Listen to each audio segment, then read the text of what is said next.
Clara May Sutton pressed her back against the frozen wood of the stagecoach, watching the only life she'd ever known disappear into the snow. 24 years old, unmarried, ruined by a lie she couldn't disprove. Her hands trembled, not from the cold, but from the letter crushed in her fist. Position secured. Wind River Valley. A widower with 3 children. Do not return. She'd begged her mother not to send her, begged until her voice broke. But mothers don't keep daughters who bring shame, even shame that isn't theirs. Before we continue, if you love stories of second chances and unexpected love, please subscribe to our channel and follow Clara's journey to the very end. Drop a comment telling us which city you're watching from. I'd love to see how far this story travels. The stagecoach driver didn't look at her when he spoke. Wind River's another hour miss, if the snow don't get worse. Clara pulled her thin coat tighter. And if it does, then we stop, and we wait, or we freeze. He spat tobacco over the side. Your choice, which comes first? She didn't answer.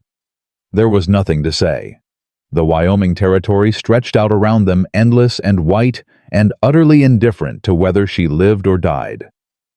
She'd never seen country like this so vast it made her feel like she'd already disappeared. The letter was still in her pocket. She'd read it so many times the creases had worn soft as cloth.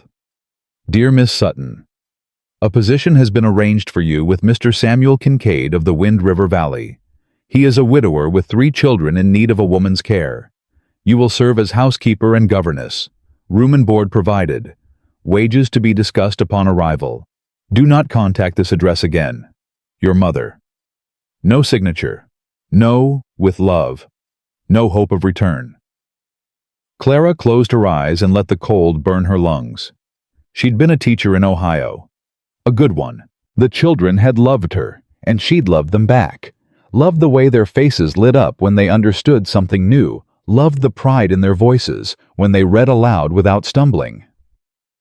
For 3 years, she'd built a life in that small schoolhouse. 3 years of believing she'd found her place. Then Thomas Whitmore happened. He was the banker's son, 26, handsome, and engaged to the mayor's daughter. He'd come to the schoolhouse one afternoon to deliver a donation from his father. Clara had thanked him politely, nothing more, but he'd come back. Again and again. Always with some excuse, a question about the curriculum, a book his mother wanted to donate, a message that could have been sent with anyone else. Clara had told him to stop. Told him she wasn't interested. Told him his attention wasn't welcome. But Thomas Whitmore wasn't a man who heard the word no. The night everything ended, he'd cornered her outside the schoolhouse. Clara had pushed him away, had run, had made it home with her dress torn and her reputation in tatters. And when she'd tried to tell the truth, no one believed her. A woman like you. They said unmarried at 24, no prospects, no family to speak of, you must have encouraged him. Thomas's fiancée had wept prettily in public and called Clara a Jezebel. His father had threatened to ruin anyone who took Clara's side, and her own mother, had looked at her with cold eyes and said, "You should have known better." 3 days later, Clara was on a stagecoach heading west. The driver's voice cut through her memories. There, that's the town. Clara leaned forward, squinting through the snow. Wind River was barely a town at all. A single main street lined with wooden buildings, a church steeple poking up at one end, smoke rising from chimneys that looked too small to fight the cold. The Kincaid place is 4 miles past town, the driver said. I can take you to the general store. Someone there might give you a ride out. And if no one will? He shrugged. Then you walk, miss. Ain't my concern. The stagecoach stopped in front of a building with Henderson's General Store painted on the window. Clara climbed down her boots, sinking into snow up to her ankles. Her bag was thrown down after her landing with a thud that felt like punctuation. The driver tipped his hat without meeting her eyes and drove away. Clara stood alone on the street, snow falling around her, and wondered if this was what dying felt like, not sudden but slow. A gradual disappearance into white. The door of the general store opened. A woman stepped out, wrapped in a heavy shawl, her face pinched with cold and something else. Suspicion, maybe, or judgment. Clara had learned to recognize that look. "You the one going to the Kincaid place?" Clara straightened her shoulders. "Yes, ma'am." The woman looked her up and down. "Heard you was coming." "The whole town's been talking." "About me. About Sam Kincaid bringing in some woman from back east." The woman's lip curled. "A teacher, they said. Though why a teacher would come all this way to keep house for a widower, well, people got their theories." Clara felt heat rise in her cheeks despite the cold. "I'm here to care for his children, ma'am. Nothing more." The woman didn't sound convinced. "I'm Harriet Aldrich. My husband's the Reverend. We keep an eye on things in this town." "I'm sure you do." The words came out sharper than Clara intended. Harriet's eyes narrowed. "You'd do well to watch your tongue, Miss Sutton. Wind River ain't like wherever you came from. We got standards here. Expectations. A woman alone living in a man's house with his children." She shook her head. "There's only one way that looks, and it ain't respectable." Clara's hands clenched at her sides. "I was hired to do a job, Mrs. Aldrich. The respectability of that job isn't yours to judge." Harriet stepped closer, her voice dropping. "Everything in this town is mine to judge, girl. And I'm telling you now, Sam Kincaid is a good man, a godly man. His wife was my friend. If you do anything to bring shame on her memory or her children, I will make sure you regret it." Clara met her gaze and didn't look away. "Then we understand each other, ma'am, because I don't intend to bring shame on anyone. I've had enough of that to last a lifetime." Something flickered in Harriet's eyes, surprise maybe, or a grudging recognition. She stepped back. "Hank Morrison's inside. He works for Kincaid. He'll take you out to the ranch." She turned toward the church at the end of the street, then paused. "The children lost their mother 3 years ago. The youngest don't remember her at all. Whatever you think you're walking into, Miss Sutton, it's worse." She walked away without another word. Clara watched her go, then picked up her bag and pushed open the door to the general store. The warmth hit her like a wall.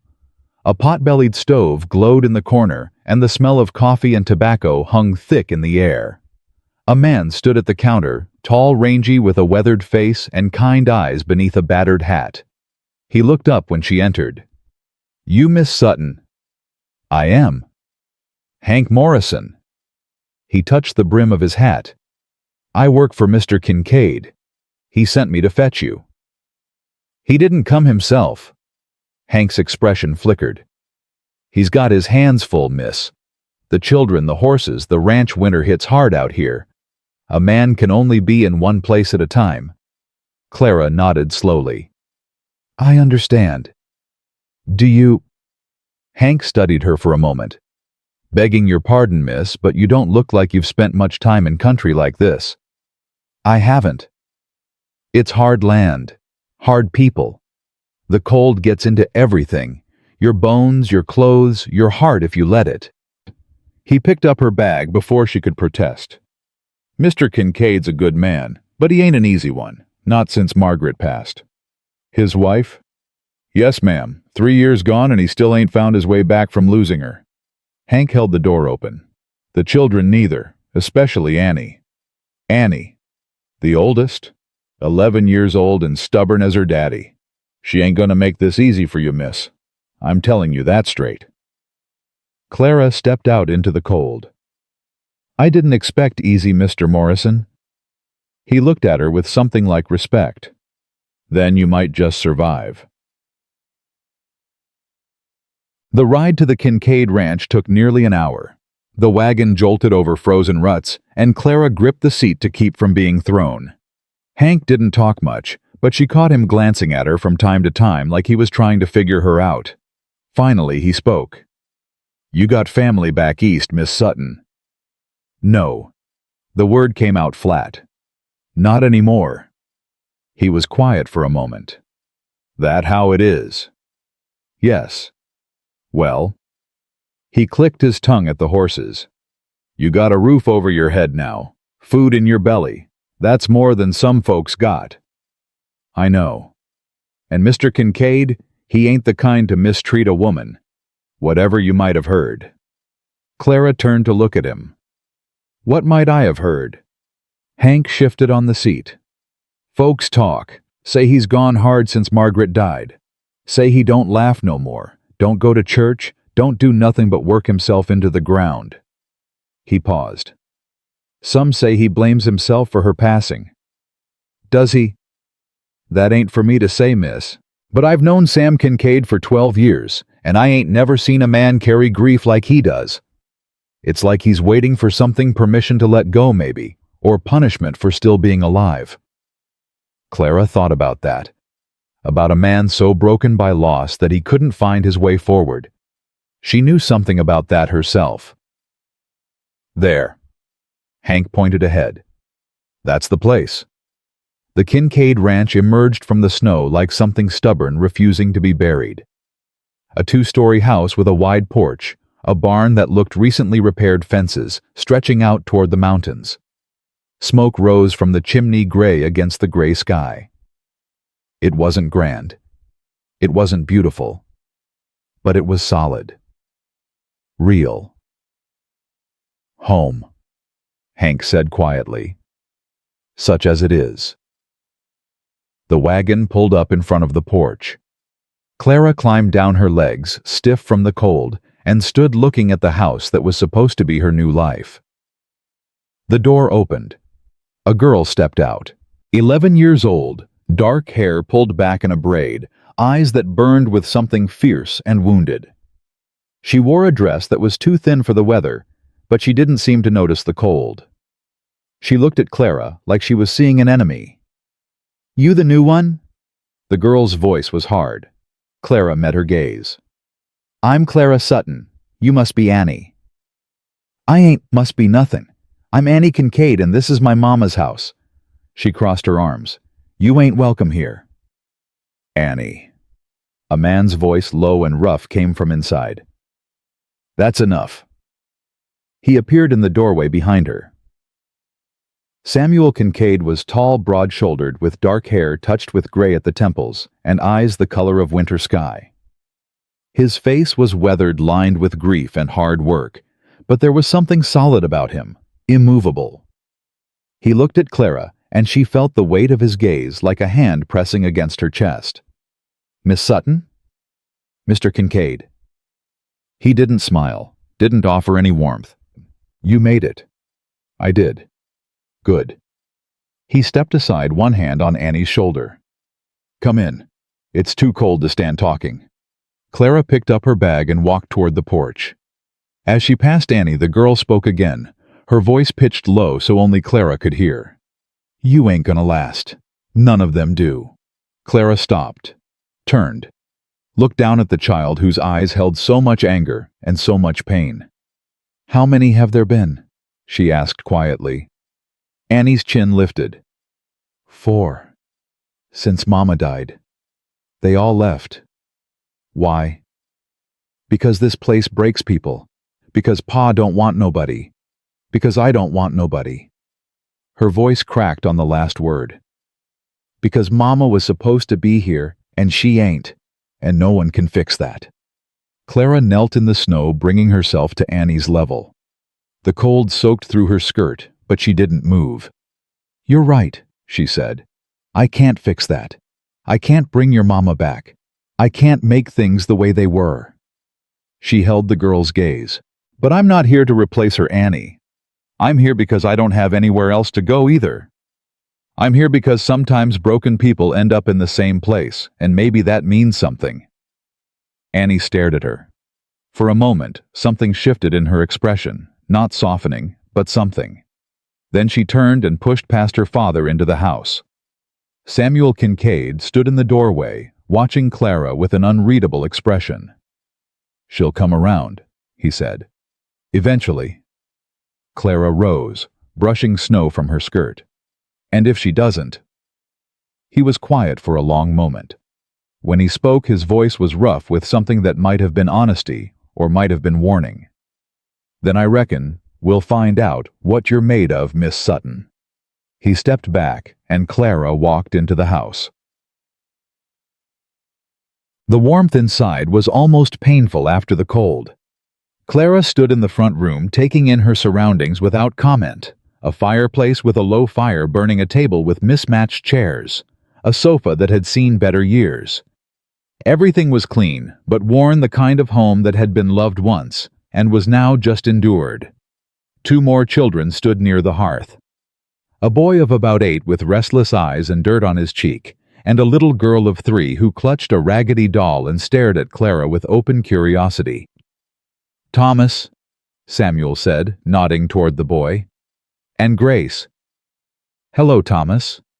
Clara offered a small smile. "Hello, Grace." Thomas kicked at the floor. "You gonna make us do lessons?" "Eventually. Is that a problem?" "I don't like lessons." "Most people don't, but you might like the way I teach." He looked skeptical, but said nothing. Grace tugged on her father's trouser leg. "Pa, she's pretty." Samuel's jaw tightened. "Grace." "She is. Prettier than the last one." Clara felt a flicker of something, not quite amusement, but close. "Thank you, Grace. That's very kind." "The last one cried a lot." Grace continued, her small voice matter of fact. "Annie made her cry. Are you gonna cry?" Clara glanced toward the hallway where Annie had disappeared. "I don't know yet. I suppose we'll see." Samuel cleared his throat. "Your room's upstairs. Second door on the right. Supper's at 6. I'd appreciate if you could have the children washed and ready." "Of course." He turned toward the door. "I've got work in the barn. Hank will show you around tomorrow. Answer any questions." "Mr. Kincaid." He stopped his hand on the doorframe. Clara chose her words carefully. "I know you didn't ask for this. I know you probably don't want some stranger in your home with your children. But I'm here now, and I intend to do right by this family." She paused. "I just need a chance." He didn't turn around.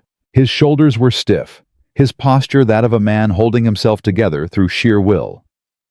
"Everyone deserves a chance, Miss Sutton." His voice was quiet, tired. "But chances run out.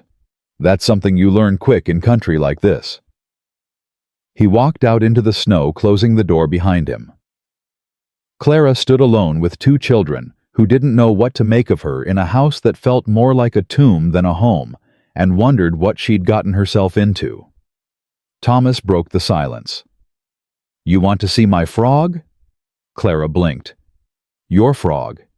"He's frozen. I found him by the creek. Pa says he'll thaw come spring, but I don't believe him." The boy's eyes were bright with something that wasn't quite hope. "You want to see?" Grace tugged on Clara's skirt. "I want to show her my doll. Her name's Margaret, like Mama." Clara's chest tightened. "I'd love to see both." She followed the children into the next room, and for a moment, the cold inside her eased. Just a little, just enough. That night Clara lay in her narrow bed and listened to the wind howl against the windows. The room was small but clean, with a quilt on the bed that someone had made with careful hands. Margaret, probably. The dead wife whose presence still filled every corner of this house. Sleep wouldn't come.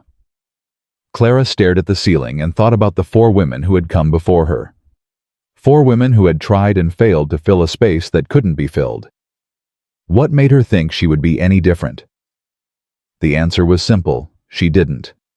She had no illusions about being special or uniquely capable. She was just a woman with nowhere else to go, clinging to the only opportunity she had. A sound made her sit up. Footsteps in the hallway, light and careful. Clara slipped out of bed and opened her door. Annie stood at the end of the hall, a candle in her hand, her face pale in the flickering light. "What are you doing?" Clara asked softly. Annie's chin lifted. "Checking. Making sure you ain't stealing nothing. At 2 in the morning. That's when thieves steal." Clara leaned against the doorframe.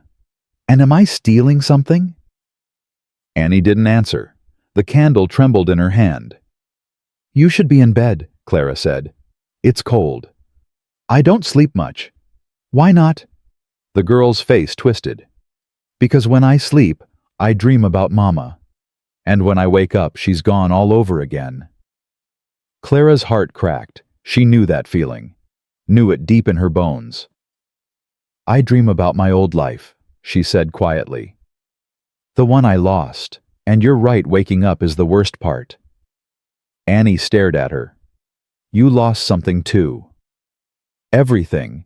My job, my home, my reputation. Clara's voice stayed steady, though it cost her. People believed lies about me, and I couldn't prove them wrong. So here I am. That ain't fair? No, it isn't. Annie was quiet for a long moment. When she spoke again, her voice was smaller. Mama used to sit with me when I couldn't sleep. She'd tell me stories until I forgot I was scared. What kind of stories?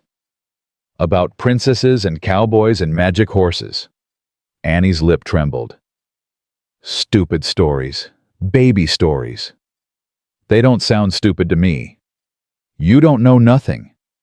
No, Clara agreed. I don't. But I know what it's like to lie awake and wish things were different. I know what it's like to miss someone so much it feels like your chest might cave in. She paused. And I know that sometimes even stupid stories can help. Annie looked at her with those fierce, wounded eyes. Are you going to tell me a story? Do you want me to? The girl's face hardened. No. She turned and walked toward her room. At the door, she stopped. But maybe Grace does. She don't sleep good neither. Clara nodded. Then maybe I'll tell Grace a story. And if you happen to hear it through the wall, well, that's not my fault. Annie almost smiled. Almost. Then she disappeared into her room, and Clara was left alone in the dark hallway. She went back to bed, but this time when she closed her eyes, the cold inside her felt just a little bit smaller. Morning came gray and bitter. Clara woke before dawn, dressed in the warmest clothes she had, and made her way downstairs. The kitchen was already occupied. Samuel stood at the stove, his back to her, steam rising from a pot of coffee. He wore the same clothes as yesterday, and Clara suspected he hadn't slept. You're up early, she said. He didn't turn. Always am. The children. Still sleeping. Let them. They don't get enough rest as it is. Clara moved to the counter, finding cups and plates by instinct. What can I do? Now he turned. His eyes were red-rimmed, his face haggard. You don't have to start today. You just got here. And what would I do instead? Sit in my room and feel sorry for myself? She shook her head. I'd rather be useful. Something flickered in his expression. Respect, maybe, or just surprise. Bread's in the box there. Eggs in the basket. Annie likes hers scrambled. Thomas won't eat the yolks. Grace will eat anything if you tell her it'll make her grow tall. Clara gathered the ingredients. And you, don't worry about me. Someone should. He went still. Miss Sutton. Clara. She cracked an egg into a bowl. If we're going to live in the same house, you might as well use my name. He was quiet for a long moment. When he spoke, his voice was rough. Clara, I should tell you something. She looked up. The women who came before you, they didn't leave because of the work.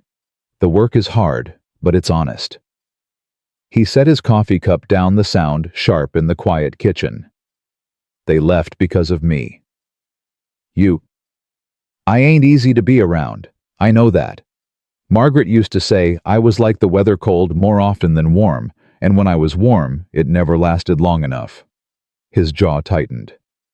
After she died, the cold set in permanent. I tried to shake it for the children's sake, but I can't. It's like something inside me froze and won't thaw. Clara set down the bowl. Why are you telling me this? Because you deserve to know what you're walking into. Those other women, they expected something I couldn't give.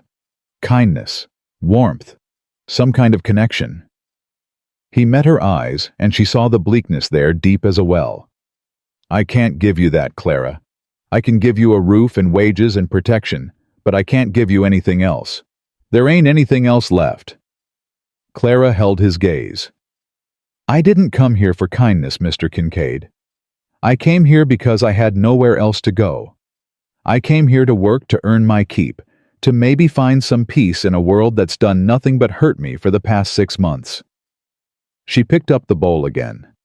"I don't need you to be warm. I just need you to let me do my job." He stared at her. "You're different from the others." "I'm just tired. Tired of pretending. Tired of hoping for things that won't happen." She whisked the eggs with more force than necessary. "So let's make a deal, you and I. No pretending. No expectations. Just two people doing what needs to be done." For a long moment he said nothing. Then slowly he nodded. "All right, Clara. No pretending." He picked up his hat and walked to the door. As he reached for the handle, he paused. "For what it's worth, I'm glad you're here. The children need someone." His voice dropped. "I think maybe I do too, even if I don't know how to show it." He left before she could respond. Clara stood in the kitchen, eggs forgotten, and felt something stir in her chest. Not hope, she wasn't foolish enough for hope, but something. A flicker. A spark. She didn't trust it, but she didn't extinguish it either. The first week was harder than Clara could have imagined. Annie watched her every move with suspicious eyes, waiting for a mistake ready to pounce. Thomas tested her, constantly hiding her things, ignoring her instructions, disappearing into the barn whenever she turned her back. Only Grace seemed willing to accept her, following Clara from room to room, like a small shadow, asking endless questions in her piping voice. "Why is snow white? Why do horses eat hay? Why did Mama have to go away?" That last question stopped Clara cold. She was in the kitchen kneading bread when Grace asked it. The little girl sat on a stool beside her, Margaret the doll clutched to her chest. Clara's hands stilled in the dough. "I don't know, sweetheart. Annie says she went to heaven, but I don't know where that is. Is it far?" "Some people think so." "Can we visit?" Clara's throat tightened. "No, honey, we can't. That ain't fair." "No, it isn't." Grace was quiet for a moment, her small brow furrowed. Then she looked up at Clara with eyes that were too old for 3 years. "Are you going to go away too?" Clara wiped her floury hands on her apron and knelt beside the stool. "I don't plan to, Grace. The others said that too, and they left." "I know. Promise you won't leave." Clara hesitated. She'd learned long ago not to make promises she couldn't keep. But looking into those small, hopeful eyes, she found herself speaking anyway. "I promise I'll try, Grace. That's the best I can do." Grace considered this. Then she nodded solemnly and went back to playing with her doll. Clara rose and returned to her bread, her hands shaking slightly. She'd made a promise. A small one, hedged with qualifications, but a promise nonetheless. Now she had to figure out how to keep it. The second week brought colder winds and harder silences. Clara had learned the rhythm of the Kincaid house by then. Samuel left before dawn and returned after dark, his face drawn tight with exhaustion. Annie avoided her with deliberate precision, speaking only when forced to, watching from doorways like a ghost with grudges. Thomas had stopped hiding her things, but still tested every boundary she set. And Grace, sweet wounded Grace, had taken to holding Clara's hand whenever they walked anywhere, her small fingers gripping tight as though afraid Clara might vanish if she let go. It was Grace who noticed first. "Miss Clara, Annie's crying." Clara looked up from the pot she was stirring. "What? In the barn. I heard her when I went to see the horses." Grace's face was solemn. "She cries a lot, but she don't want nobody to know." Clara set down the spoon. "Stay here with Thomas. Don't touch the stove." She pulled on her coat and stepped into the bitter wind. The barn was warmer than outside, heavy with the smell of hay and horses. Clara moved quietly between the stalls, listening. Then she heard a muffled sob coming from the back corner, where the hay was stacked high. She found Annie curled behind the bales, her knees drawn to her chest, her face buried in her arms. The girl's shoulders shook with the force of her crying. Clara didn't speak. She simply sat down on the cold ground a few feet away and waited. Annie's head snapped up. "Go away." "No. I said go away." The girl's face was blotchy, her eyes red-rimmed and furious. "You ain't got no right to be here." "Maybe not." Clara pulled her coat tighter. "But I'm here anyway." "I don't want you here. I don't want nobody here." "I know." Annie stared at her, breathing hard. "Then why won't you leave?" "Because you're 11 years old and you're crying alone in a barn in the middle of winter." Clara's voice was quiet. "And that ain't right, Annie. No matter how much you hate me, that ain't right." "I do hate you." "I know. I hate everyone. I hate Pa for bringing you here. I hate Thomas for being too young to remember. I hate Grace for forgetting Mama's face." Annie's voice cracked. "And I hate Mama for leaving. I hate her so much and I can't stop, and it makes me sick because you ain't supposed to hate your mama when she's dead." Clara felt the words hit her chest like stones. "Annie, don't." The girl held up her hand. "Don't you dare tell me it's okay. Don't you dare tell me she's in a better place or she's watching over me or any of that garbage the Reverend's wife keeps saying. Because it ain't okay and she ain't in a better place, and if she was really watching, she'd see how bad things are and she'd come back." Clara said nothing. There was nothing to say. Annie's face crumpled. She promised. She promised she'd always be here. She promised she'd see me grow up and help me with my wedding dress and hold my babies. The girl's voice dropped to a whisper. She lied. Clara moved closer. Not touching, but close enough that Annie could feel she wasn't alone. My mama sent me away, Clara said quietly. Put me on a stagecoach and told me never to come back. No goodbye, no explanation, just instructions to go to a stranger's house and disappear. Annie looked up. Why? Because people told lies about me and she believed them. Because I brought shame to her door even though I didn't do anything wrong. Clara's throat tightened. So I know something about mothers who break their promises, Annie. I know something about being left. That ain't the same. Your mama's still alive. Sometimes that's worse. Clara met the girl's eyes. At least you know your mama loved you. She didn't choose to leave. She got taken. My mama looked me in the eye and chose to throw me away. Annie was silent for a long moment. When she spoke, her voice was smaller. Does it stop hurting? I don't know yet. Ask me in a year. Something shifted in Annie's expression. Not softening, not quite, but something. The last woman Pa hired, Annie said.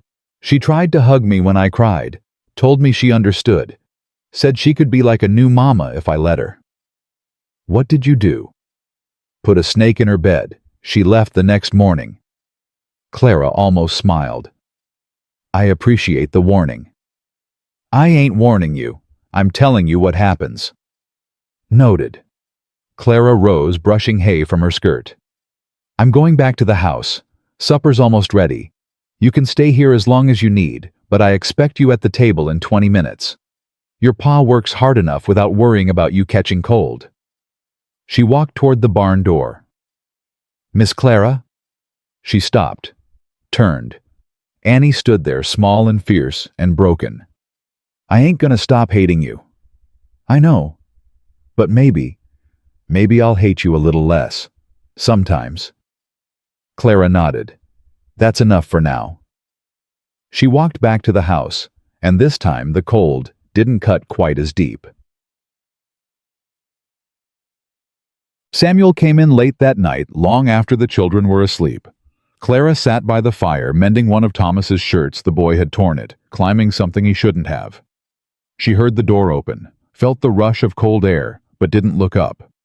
"You're still awake." His voice was rough with exhaustion. Thomas needed his shirt fixed, and Grace had a nightmare.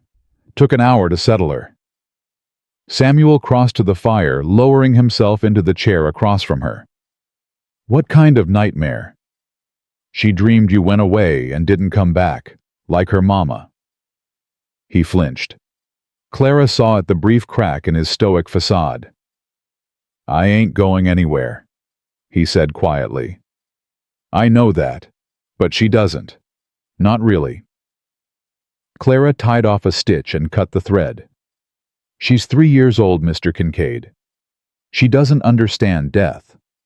She just understands that her mama was here one day and gone the next. And she's terrified the same thing will happen to you." "What did you tell her?" "That you're the strongest man in the valley, that nothing could take you away from her, that you'd fight bears and blizzards and anything else to get back to her every night." He was silent for a moment. "That's a lot of promising." She needed to hear it. "Even if it ain't true." Clara looked up. "Is it not true? Would you not fight anything to get back to your children?" His jaw tightened. "You know I would." "Then it's not a lie. It's a hope. Children need hope, Mr. Kincaid. Without it, they grow up hard and cold and unable to trust anyone." She paused. "Like Annie." "Annie's fine." "Annie's drowning." Clara set down the mending. "I found her crying in the barn today. Alone. She's been doing it for months, probably longer. She told me she hates her mama for dying, hates you for bringing in strangers, hates herself for all of it." Samuel's face went pale. "She said that." "She said a lot of things. Things an 11-year-old shouldn't have to carry." Clara leaned forward. "When's the last time you talked to her? Really talked? Not about chores or lessons, but about how she's feeling." "I don't." He stopped, shook his head. "I don't know how. Margaret was the one who handled that. She knew how to reach them. I work. I provide. That's what I'm good at. Working yourself to death isn't going to save those children. They need a father, not a provider." "You think I don't know that?" His voice rose sharp with frustration. "You think I don't lie awake every night knowing I'm failing them? I look at Annie and I see Margaret and it kills me. I look at Grace and she's got no memories of her own mother, and that kills me too. Thomas is growing up wild because I don't have the time or energy to rein him in." He stood abruptly, pacing to the window. "I brought you here because I thought having someone would help. A woman's touch. But it ain't enough. Nothing's enough." Clara watched him. The rigid set of his shoulders, the way his hands gripped the window frame like he was holding himself together by force. "You're not failing them," she said quietly. "Don't. You're not. You're exhausted. You're grieving. You're trying to do the work of two people with half the heart you used to have." She rose, moving to stand behind him. "That's not failure, Mr. Kincaid. That's survival." He didn't turn around. "Sometimes survival ain't enough. Sometimes it's all we've got." The silence stretched between them. "Samuel." He turned. She'd never used his first name before. "I can't replace your wife. I can't fix what's broken in this family. But I can be here. I can help carry what you're carrying." She held his gaze. "Let me help, please." Something shifted in his eyes. That wall he kept so carefully maintained, she saw it crack. Just a little. Just enough. "Why do you care?" he asked. "About us? About any of this?" Clara thought about the question. About the honest answer versus the safe one. "Because you're the first people who've needed me since I lost everything. Because your children look at me like I might matter. Because this house feels more like home than anywhere I've been in 6 months, and I can't explain it, but I don't want to lose that." She paused, her voice dropping. "Because you looked at me that first day like you saw me. Not the rumors or the scandal or the shame. Just me. And nobody's done that in a very long time." Samuel stared at her. The firelight played across his face, softening the hard lines, and for a moment he looked younger, vulnerable. Clara. The sound of small feet on the stairs made them both step back. Grace appeared in the doorway, Margaret the doll clutched to her chest, tears streaming down her cheeks. "I had the dream again," she whimpered. "Pa, don't go away." Samuel crossed the room in 3 strides and swept her into his arms. "I'm here, sweetheart. I ain't going anywhere. Promise. Promise." Grace buried her face in his neck, and Clara watched as something in Samuel's rigid posture softened. He held his daughter like she was the most precious thing in the world, and for the first time, Clara saw past the grief-hardened rancher to the man beneath. He looked at her over Grace's small head. "Thank you," he mouthed.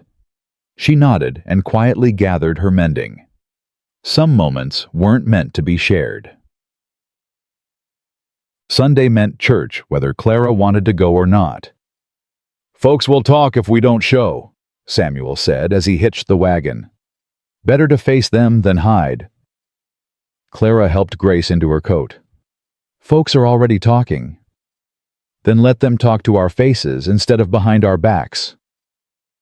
The ride to town was quiet.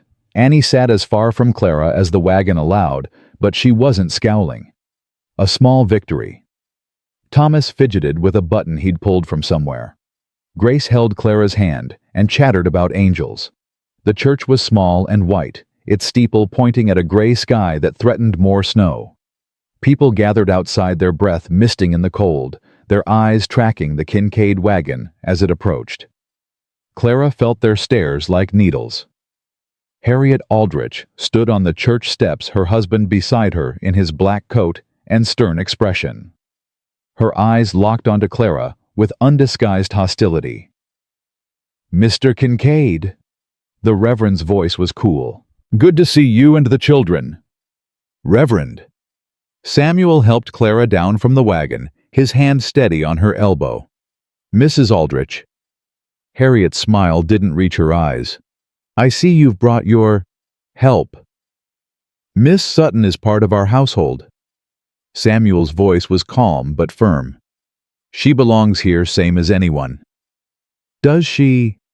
Harriet tilted her head. "I've heard some troubling things, Mr. Kincaid, about Miss Sutton's past, about why she really came to Wyoming." Clara felt the blood drain from her face. "Seems there was some scandal back in Ohio." Harriet continued, her voice carrying just enough for the nearby congregants to hear. "Something involving a banker's son, a broken engagement, a woman's reputation in tatters." "That's enough," Samuel said. "I'm only concerned for the children, Mr. Kincaid. A woman like that living in your house influencing your daughter." "I said that's enough." Samuel stepped forward, and something in his posture made Harriet shrink back. "I don't know what you've heard, and I don't care. Miss Sutton was hired to help with my children, and she's done nothing but good since she arrived." "Mr. Kincaid, you've got 3 minutes before the service starts, Mrs. Aldrich. I suggest you spend them praying for charity instead of spreading gossip." He took Clara's arm and guided her toward the church doors. Annie caught up with them, her face fierce. "That lady's mean pa." "She's scared, Annie. People spread rumors when they're scared of things they don't understand." "I ain't scared of Miss Clara." Samuel stopped, looked down at his daughter with something like wonder. "No," he said quietly. "I reckon you ain't." They entered the church together, Samuel, Clara, Annie, Thomas, and Grace, and every head turned to watch them take their seats. Clara kept her eyes forward. Her hands trembled in her lap, but she didn't look away. The service was a blur. Reverend Aldrich preached about sin and judgment, and Clara felt his gaze return to her again and again. But Samuel sat beside her, solid and unyielding, and when she faltered, his hand found hers beneath the pew. Just for a moment, just long enough to steady her. When the service ended, Clara expected more confrontation. Instead, something unexpected happened. A woman approached them, older, gray-haired, with kind eyes and a weathered face. "You're the new one at the Kincaid place." Clara braced herself. "Yes, ma'am." I'm Martha Hollister. My husband passed 5 years ago. Raised my 4 boys alone since then. She held out her hand. Welcome to Wind River, Miss Sutton. Don't mind Harriet. Her bark's worse than her bite, and even that ain't worth fearing. Clara shook her hand, relief flooding through her. Thank you, Mrs. Hollister. Martha, and I mean it, if you ever need anything, my place is just 2 miles west of the Kincaid Ranch. Women out here got to stick together. She glanced at Samuel. You're looking better, Sam. Less like a ghost. Thank you, Martha. Don't thank me. Thank her. She nodded at Clara. Whatever she's doing, keep letting her do it. She walked away, and Clara stood there trying to process what had just happened. You made a friend, Samuel said quietly. I didn't do anything. You showed up. You faced them down. That's enough for folks like Martha. He looked at her, and something warm flickered in his eyes. It's enough for me, too. I say. The storm hit, 3 days later. It came without warning, a wall of white that swept down from the mountains and swallowed the valley whole. Clara woke to a world she couldn't see, wind screaming against the windows, snow piled so high it blocked the doors. Samuel was already gone. He left early. Annie said, her face pale. Before the storm. Said he had to check the north fence. Clara's blood went cold. How long ago? 3 hours, maybe 4. 4 hours. In this weather. Clara grabbed her coat. Stay with the children. Don't open the doors for anyone. What are you doing? Annie's voice rose with fear. Miss Clara, you can't go out there. You'll die. Your father's out there alone. Someone has to find him. Then I'll go. I know the land better. You'll stay here and keep your brother and sister safe. Clara gripped Annie's shoulders. That's your job right now. Can you do that? Annie's chin trembled. What if you don't come back? Then you'll know I tried. She pushed open this back door and stepped into the storm. The cold hit her like a fist. Snow drove into her face, blinding her, filling her lungs when she tried to breathe. She couldn't see more than a few feet ahead. Every step was a battle against wind that threatened to knock her off her feet. She thought about turning back, about the children waiting in the warm house, about the promise she'd made to Grace. Then she thought about Samuel, somewhere in this white hell, maybe hurt, maybe dying. She kept walking. Time lost meaning. Minutes or hours, she couldn't tell. Her fingers went numb. Her legs stopped feeling like legs and became something she simply willed to move. The world shrank to a single point, the next step, and the next, and the next. Then she saw it, a dark shape against the white, a horse standing still, refusing to move, and beside the horse, half buried in snow, a man. Samuel. She fell to her knees beside him. His face was pale, his lips blue, his eyes closed. Blood matted his hair where he'd struck something, a rock maybe, or fallen timber. Samuel, wake up. Please wake up. His eyes fluttered. Clara, I'm here. I found you. You shouldn't be here. The storm. Shut up. She pulled him upright, draping his arm over her shoulders. Can you stand? I don't know. Try. He tried. His legs buckled and she caught him staggering under his weight, but she didn't let go. The horse, he gasped. He won't move. Then we leave him. He'll survive. You won't. Clara. I said shut up. She half carried, half dragged him through the snow. Every step was agony. Every breath was fire. But she didn't stop. Couldn't stop. The house appeared through the white like a miracle. Annie yanked open the door as they stumbled onto the porch. Pa, Miss Clara, help me get him inside. Together they dragged Samuel to the fire. Clara stripped off his frozen coat. His boots wrapped him in every blanket she could find. His shivering was violent, his teeth chattering so hard she thought they might break. Thomas, heat water. Annie, get the whiskey from your father's room. Grace, bring me every blanket you can carry. The children scattered. Clara took Samuel's frozen hands in hers and rubbed them, trying to force warmth into his numb fingers. Why did you come? His voice was barely a whisper. Because you needed me. You could have died. So could you. She met his eyes, and she didn't look away. And I wasn't going to let that happen. He stared at her like he was seeing her for the first time, like he was seeing something he'd never expected to find. Clara Sutton, he said quietly. You're either the bravest woman I've ever met, or the craziest. Maybe both. He almost smiled. Almost. Then his eyes fluttered closed, and Clara held him through the long night, feeding the fire, keeping him warm, willing him to live. By morning the storm had passed. Samuel's fever broke just after dawn. Clara sat beside his bed, exhausted beyond measure, her hands still wrapped around his. Annie appeared in the doorway. Is he going to be okay? I think so. The fever's down. He's breathing better. Annie crossed the room and stood beside Clara, looking down at her father's sleeping face. You saved him, she said quietly. Anyone would have. No. Annie's voice was firm. No, they wouldn't. The others would have stayed inside where it was safe. They would have told themselves he'd find his way back. She looked at Clara with those fierce, wounded eyes. You're different. Clara didn't know what to say. Annie took a deep breath. I don't hate you, Miss Clara. I thought I did, but I don't. I was just scared. Scared of what? Scared that if I let myself care about you, you'd leave, like Mama, like everyone. Annie's voice cracked. But you didn't leave. You walked into a blizzard to save my pa. You almost died for us. Annie, I want you to stay. The words came out rushed, desperate. I want you to stay forever. I know I've been mean and awful, and I put a dead mouse in your bonnet that one time, but I'm sorry. I'm so sorry, and please don't go. Please. Clara opened her arms, and Annie fell into them. The girl sobbed against her shoulder, 3 years of grief and fear and loneliness pouring out in a flood. Clara held her and stroked her hair and made promises she wasn't sure she could keep. But she made them anyway. Because sometimes promises are all we have.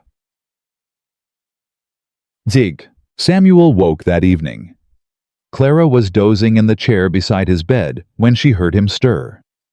She straightened immediately, checking his forehead, his pulse, the color in his cheeks. You're still here, he said. Where else would I be? Somewhere warm, somewhere safe. He struggled to sit up and she helped him. You shouldn't have come for me, Clara. If you died, I didn't. But you could have. Yes. She met his gaze. And I'd do it again. He studied her face for a long moment. Why? I told you why. Tell me again. Clara's heart pounded. Because you needed me. Because your children needed you. Because... She stopped, swallowed. Because I care about you. All of you. More than I should. More than makes sense.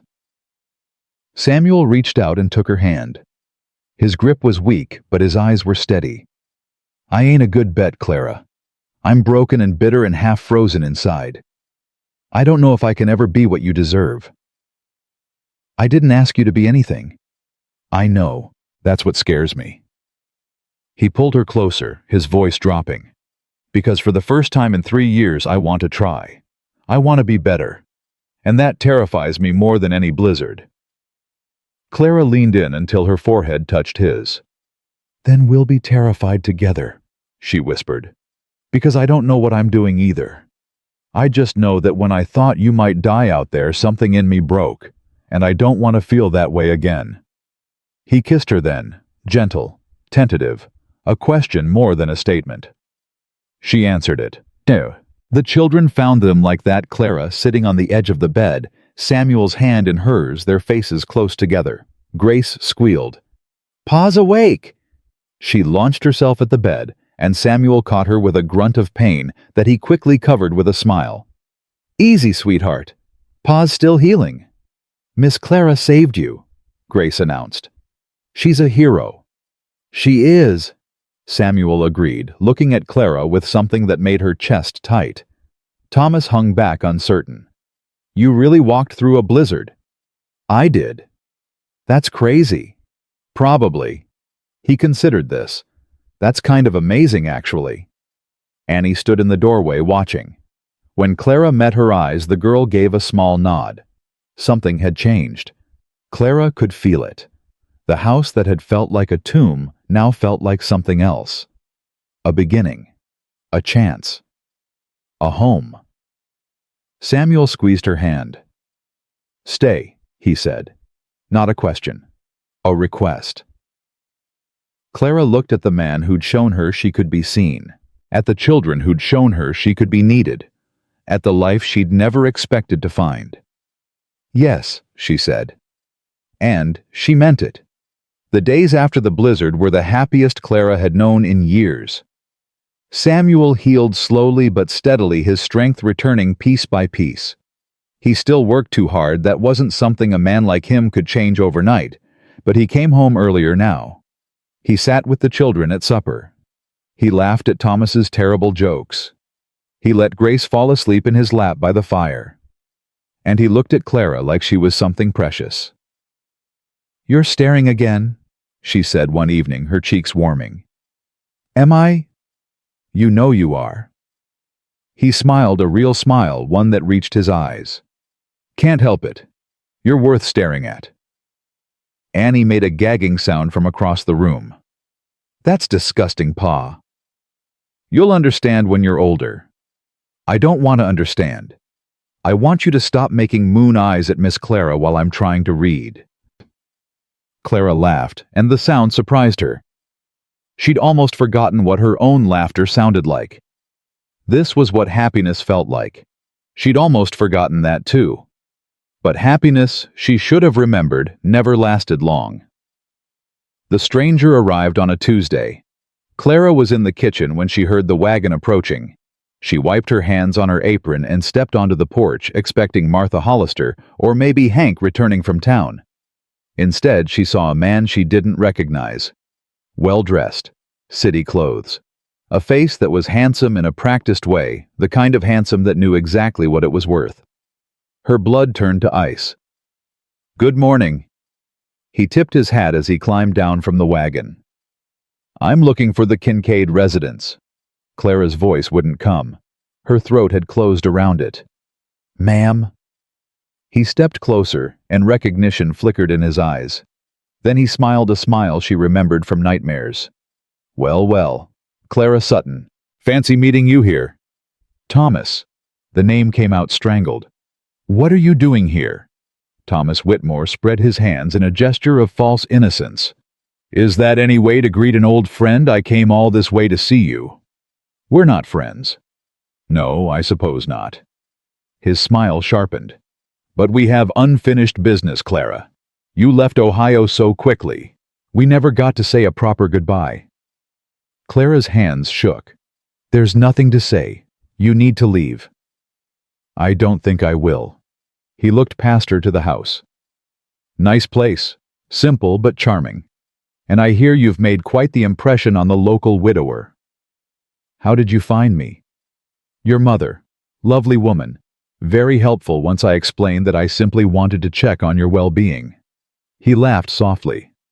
She was quite concerned, you know. Worried that you might be spreading the same lies out here that you spread back home. I never lied. You know I never lied. Do I? He stepped closer, and Clara stumbled back. That's not what I told my father. That's not what I told my fiancé. And that's not what I'll tell the good people of Wind River if you don't cooperate. Cooperate with what? I want you to come back to Ohio, Clara, quietly, without making a fuss. His eyes hardened. My fiancée is asking questions. She's heard rumors, and I need those rumors to stop. I can't make them stop. You can. You can tell everyone that you invented the whole thing, that you pursued me, that I rejected you, that you made up stories out of spite. He grabbed her arm, his grip bruising. Do that, and we can all move on. Let go of me. Do you understand what I'm offering? Redemption. A chance to clear your name, my version of your name anyway. I said let go. He didn't. His fingers dug deeper. Clara. Samuel's voice cut through the air like a blade. He stood at the corner of the house, his face hard as stone, his hand resting on the rifle at his side. Thomas released her immediately. Mr. Kincaid, I presume. I heard what you were just. Samuel walked forward, his limp barely noticeable now, his eyes never leaving Thomas. Get off my property. Now let's not be hasty. I'm simply here to discuss. Get off my property. Thomas's face flushed. You don't understand the situation, sir. This woman. I understand plenty. Samuel stopped directly in front of him, close enough that Thomas had to look up. I understand that you put your hands on a woman who told you to let go. I understand that you came here uninvited, threatened someone under my protection, and made the mistake of thinking I wouldn't notice. Under your protection. Thomas laughed, but it came out nervous. She's your housekeeper, Mr. Kincaid. That's hardly... She's family. Samuel's voice dropped low. And in this territory, threatening a man's family is a good way to end up buried in the snow. Thomas went pale. You can't threaten me. My father is... I don't care who your father is. He ain't here. You are. And you've got about 30 seconds to get back on that wagon and ride out of this valley before I decide to stop talking. For a long moment, nobody moved. Then Thomas backed away, his hands raised. This isn't over, Clara. You think you can hide out here, play house with some dirt farmer and his brats? Samuel moved so fast Clara barely saw it. 1 second he was standing still. The next he had Thomas by the collar, half lifting him off his feet. Call them brats again, Samuel said quietly. Please. I didn't mean... Get out. He released Thomas with a shove that sent him stumbling toward the wagon. The man scrambled up, nearly falling, his earlier arrogance completely shattered. You'll regret this, he called as he grabbed the reins. Both of you, this isn't over. The wagon lurched away. Clara stood frozen on the porch, her body shaking her mind, refusing to process what had just happened. Samuel turned to her. You all right? Yes, I think so. Come inside. He led her to the kitchen, sat her down at the table, poured her a cup of coffee. She couldn't drink. His hands were steady, but she could see the tension in his jaw, the barely controlled rage simmering beneath the surface. Who was he? Samuel asked. Clara closed her eyes. This was it. The moment she'd been dreading since she arrived. The moment when he'd learn the truth and look at her differently. His name is Thomas Whitmore. His father is a banker in Ohio. He's the reason I'm here. What did he do to you? She told him. Everything. The schoolhouse. The unwanted attention. The night he cornered her. The torn dress. The accusations. The lies everyone believed because it was easier than believing a woman with no family and no prospects. When she finished, Samuel was silent. His face was unreadable. Say something, Clara whispered. Please. I'm trying to decide something. What? Whether I should ride after him and finish what I started, or whether I should stay here with you. He met her eyes, and she saw the fury there. Fury that wasn't directed at her. I believe you, Clara. Every word. You do. I've known men like him my whole life. Rich boys who think the world belongs to them. They take what they want and blame their victims when things go wrong. His voice roughened. I should have hit him. I'm glad you didn't. Why? Because then he'd have a reason to come back, to press charges, to make things worse. Clara reached across the table and took his hand. You scared him, Samuel. That's enough. It's not. His grip tightened. It'll never be enough. What he did to you, what they all did, is in the past. I've made peace with it. Have you? She thought about the question, about the anger she still carried, the shame that flared up at unexpected moments, the way she sometimes woke in the night, certain that everyone was whispering about her. No, she admitted. But I'm learning to. Samuel pulled her close, and she let herself lean into his strength. "He won't touch you again," he said against her hair. "I swear to God, Clara, no one will ever hurt you again." She believed him. She shouldn't have.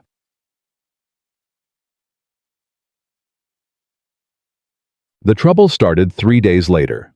Clara went into town for supplies, leaving Annie in charge of the younger children.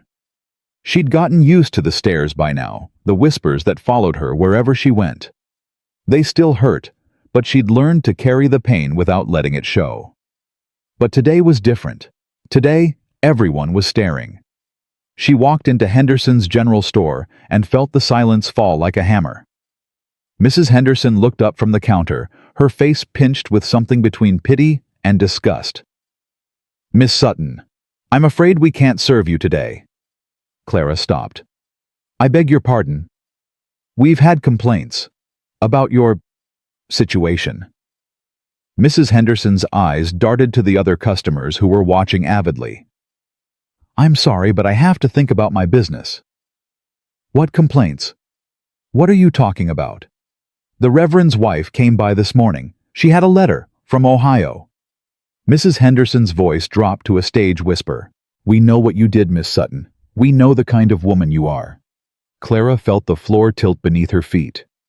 "A letter from a banker, a Mr. Whitmore. He wrote to warn us about you, about the scandal you caused." Mrs. Henderson shook her head.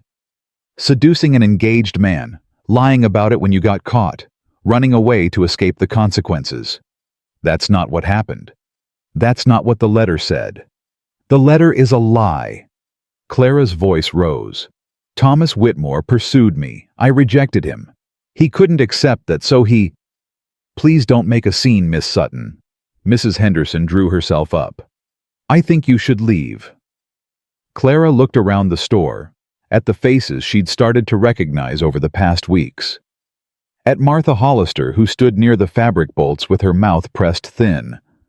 At the other women, who wouldn't meet her eyes. "Martha." Clara turned to the one person she'd thought was her friend. "You know me. You've seen me with the children with Samuel. You know I'm not—" "I don't know what to think, Clara." Martha's voice was quiet, pained. "I want to believe you. But those accusations, the details are lies. Thomas Whitmore came here 3 days ago. He threatened me. He told me to recant everything or he'd destroy me." Clara's voice cracked. "This is his revenge." Silence. Nobody moved. Nobody spoke. Then the door opened, and Harriet Aldrich walked in. She was smiling. "Miss Sutton, how lovely to see you." Her voice dripped with false sweetness. "I was just talking about you with some of the ladies at church. We were discussing whether it's appropriate for a woman of your reputation to be living in a house with children." "Harriet, don't." Martha stepped forward. "This isn't right." "Isn't it? We have a responsibility to protect our community, Martha. To protect our children." Harriet fixed Clara with a triumphant stare. "A formal complaint has been filed with the territorial authorities. They'll be sending someone to investigate." Clara felt the words like blows. "Investigate what?" "Your fitness to care for the Kincaid children. Given your history of immoral behavior, we have concerns about their safety." Harriet's smile widened. "If the investigation goes poorly, you'll be removed from the premises, possibly arrested." "You can't do this." "I can. I am." Harriet stepped closer, her voice dropping so only Clara could hear. "I warned you, Miss Sutton. I told you what would happen if you brought shame to Margaret's memory. Did you think I was bluffing?" Clara couldn't breathe. The walls were closing in. The faces around her blurred. She ran, out of the store, into the cold, down the street where everyone stopped to stare, past the church where Reverend Aldrich stood watching from the steps, past the wagon she'd come in, past everything familiar, until she was running through snow with nowhere to go. Her foot caught on something. She fell. Her hands hit ice and pain shot up her arms. She tried to get up and couldn't. So she stayed there on her knees in the snow and wept. Samuel found her an hour later. He'd ridden to town when she didn't come home, fear driving him faster than sense. When he saw her kneeling by the road motionless, his heart stopped. "Clara!" He threw himself off the horse and ran to her. She was shaking her lips, blue, her eyes hollow. "Clara, what happened? Are you hurt?" She looked up at him, and the devastation in her face nearly broke him. "They know," she whispered. "Everyone knows. Thomas wrote a letter. Harriet. She's filed a complaint. They're going to investigate me. They're going to take me away from the children." Samuel pulled her against his chest. "Nobody's taking you anywhere. You don't understand. The territorial authorities—" "I don't care about the territorial authorities." He tilted her face up, forcing her to meet his eyes. "Listen to me. Whatever they're saying, whatever they're planning, we'll fight it. Together." "How?" "The whole town believes him. Martha, the Hendersons. They all looked at me like I was something dirty, like I'd contaminated their precious community just by existing. Then they're fools. Every last one of them." "Samuel." "No." His voice hardened. "I spent 3 years after Margaret died thinking I'd never feel anything again. Thinking I'd just work until I wore out and then die, and that would be it. Then you came and everything changed. I brought this on you. I brought this on your family. You brought us back to life." He gripped her shoulders. "Annie smiles now. Thomas doesn't run wild. Grace sleeps through the night. And me, I wake up in the morning wanting to wake up. Do you understand what that means? Do you understand what you've given us?" Tears streamed down Clara's face. "I can't lose this. I can't lose you." "You won't." He pressed his forehead to hers. "I swear on my wife's grave, Clara. I won't let them take you." He helped her up, got her on the horse, and rode home. But both of them knew that oaths, no matter how sincere, couldn't always hold back the tide. The investigator arrived 4 days later. His name was Bernard Crane, a thin man with spectacles and a permanent frown. He came with papers and questions, and the authority of the territorial government behind him. "Mr. Kincaid." He didn't offer his hand. "I'm here to assess the welfare of your children in light of recent complaints." Samuel stood in the doorway, blocking his entrance. "My children are fine. That's what I'm here to determine." Crane peered past him into the house. "May I come in?" "No." "Mr. Kincaid, I have the authority to—" "I don't care what authority you have. You're not talking to my children unless I know exactly what you're planning to ask them." Crane's frown deepened. "I'm investigating concerns about their caretaker, a Miss Clara Sutton. I've been informed that she has a questionable history." "You've been informed by people who don't know her." "I've been informed by a Mr. Thomas Whitmore of Ohio, whose father is a respected banker and whose written testimony is quite detailed." "His testimony is a lie." "That's what I'm here to determine." Crane produced a document. "I can conduct this investigation with your cooperation, Mr. Kincaid, or without it, but it will be conducted." Samuel's jaw tightened. Behind him, Clara appeared. "Let him in, Samuel." "Clara." "It's all right." She met his eyes. "I have nothing to hide." Crane entered the house, his gaze sweeping over every surface like he was cataloging sins. Clara led him to the front room while Samuel followed, radiating hostility. "Where are the children?" Crane asked. "In their rooms," Clara said. "I thought it best to keep them out of this. I'll need to speak with them privately." "No." Samuel stepped forward. "You can speak with them in my presence or not at all." Crane sighed. "Very well. Let's start with you, Miss Sutton. Tell me about your relationship with Mr. Whitmore," Clara told him. The same story she'd told Samuel, the same truth she'd lived. When she finished, Crane's expression hadn't changed. "And you expect me to believe that a respected banker's son fabricated these accusations?" I expect you to investigate both sides instead of taking his word as gospel. I'm investigating all the facts, Miss Sutton. Then investigate the fact that Thomas Whitmore came here in person, that he grabbed my arm hard enough to leave bruises, that he threatened to destroy me if I didn't recant. Crane's eyebrows rose slightly. He came here 4 days before you did. Samuel witnessed the whole thing. Crane turned to Samuel. Is this true? Every word. He put his hands on her, threatened her. I threw him off my property. Crane wrote something in his notebook. Interesting. Mr. Whitmore's letter didn't mention a personal visit. I'll bet it didn't. For the first time, something other than certainty flickered in Crane's eyes. I'll need to speak with the children, he said, and then I'll need to conduct interviews in town. This investigation may take several days. Take as long as you need. Clara's voice was steady. The truth is on my side. We'll see, Miss Sutton. We'll see. The interviews with the children were torture. Clara waited in the kitchen while Crane spoke with each of them separately, Samuel beside them as promised. She could hear the murmur of voices, but not the words. Every minute felt like an hour. Finally, the door opened. Annie came out first, her face stormy. That man asked me if you ever hurt me, she said, her voice shaking with anger. He asked if you touched me wrong or made me do things I didn't want to do. Clara's heart broke. Oh, Annie. I told him you were the best thing that ever happened to this family. I told him he was stupid and mean and that whoever told him those lies should be ashamed. Annie's chin lifted.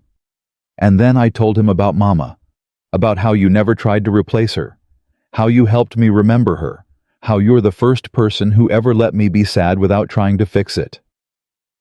Clara pulled her into a hug. Thank you, sweetheart. It's just the truth. Annie pulled back, her eyes fierce. Are they really going to take you away? I don't know. Then we'll run. All of us. Pa knows the mountains. We can hide until... Annie. Clara smoothed the girl's hair. We're not going to run. We're going to face this together, and we're going to prove that the truth matters more than lies. And if it doesn't... Clara didn't have an answer. That night, after the children were asleep, Clara sat on the porch and watched the stars. Samuel found her there, as he always did. Crane's leaving tomorrow, he said. Going to town to interview people. Harriet will tell him everything Thomas wanted her to say. Probably. Samuel sat down beside her. But Martha won't. I spoke to her today. She's having doubts. It won't be enough. Maybe not. He took her hand. But it's something. Clara leaned her head against his shoulder. What happens if they decide against me? Then we appeal. And if that fails, then we figure out something else. Samuel. I'm not giving up on you, Clara. His voice was firm. I spent 3 years giving up. On life, on happiness, on everything but survival. And then you walked through a blizzard to save my life, and I realized I'd been a fool. You weren't a fool. You were grieving. I was both. He turned to face her. Margaret was the love of my youth. She gave me 3 beautiful children and 10 years of happiness. I'll never stop being grateful for that. You don't have to explain. Let me finish. He took a breath. Margaret was my past. But you, Clara, you're my future. If you'll have me. Clara's heart stopped. Samuel, I know it's soon. I know we've only known each other a few months. But I've lived long enough to know when something's real. He reached into his pocket and pulled out a small object. This was my mother's. She gave it to me before she died, told me to save it for someone who deserved it. He opened his hand. A simple gold band caught the starlight. Marry me, Clara. Not someday. Now. Tomorrow, if we can find someone to do it. The investigation? To hell with the investigation. If we're married, you're family.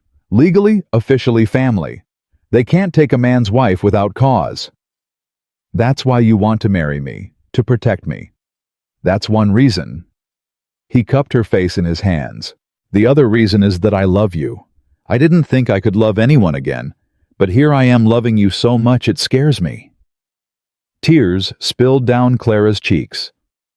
I love you too. Is that a yes? She laughed through her tears. Yes. Yes, it's a yes. He kissed her deep and tender and full of promise. And for one perfect moment, everything else fell away. They married the next morning. Not in town, neither of them wanted to face that, but at Martha Hollister's place with Martha herself as witness and an old circuit preacher who happened to be passing through. The children stood beside them, Grace holding Clara's hand, Thomas trying to look bored and failing, Annie wearing an expression of fierce joy. Do you, Samuel Jacob Kincaid, take this woman to be your lawfully wedded wife? I do. And do you, Clara May Sutton, take this man to be your lawfully wedded husband? I do. Then by the power vested in me by the territory of Wyoming, I pronounce you man and wife. Samuel kissed her while the children cheered, and Clara Sutton became Clara Kincaid. It should have been enough. It wasn't. Crane returned that afternoon. His face was grim as he climbed down from his horse. Clara and Samuel met him on the porch, hands clasped, wedding bands gleaming. I see congratulations are in order, Crane said flatly. Thank you, Samuel said. Did you finish your investigation? I did. Crane reached into his satchel and produced a document. I've conducted interviews with over a dozen residents of Wind River.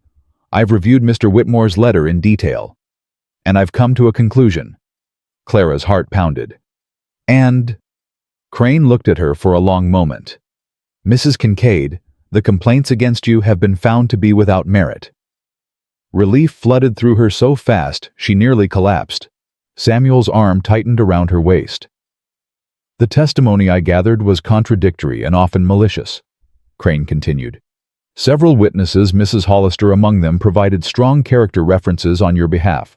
More importantly, I found Mr. Whitmore's letter to contain several factual inconsistencies, such as his claim that he never visited Wyoming. I confirmed with the stagecoach driver that a man matching his description arrived in Wind River last week. Crane's lips thinned. I don't know what happened between you and Mr. Whitmore in Ohio, but I know when I'm being manipulated, and I don't appreciate it. What does this mean? Samuel asked. It means the investigation is closed. The complaint against Mrs. Kincaid is dismissed. Crane tucked the document back into his satchel. I'll be filing a separate report about the nature of the complaints and the possibility of filing false charges.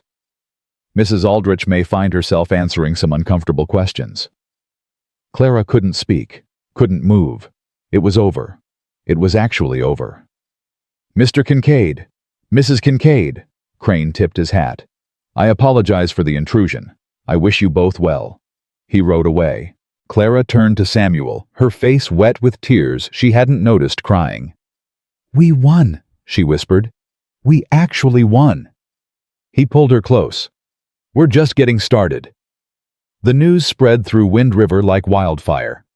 By the next morning, everyone knew that Bernard Crane had dismissed the complaints against Clara Kincaid, and that Harriet Aldrich might be facing charges of her own. Martha Hollister was the first to visit. She arrived just after breakfast. Her face flushed from the cold ride, her eyes bright with something that looked like relief.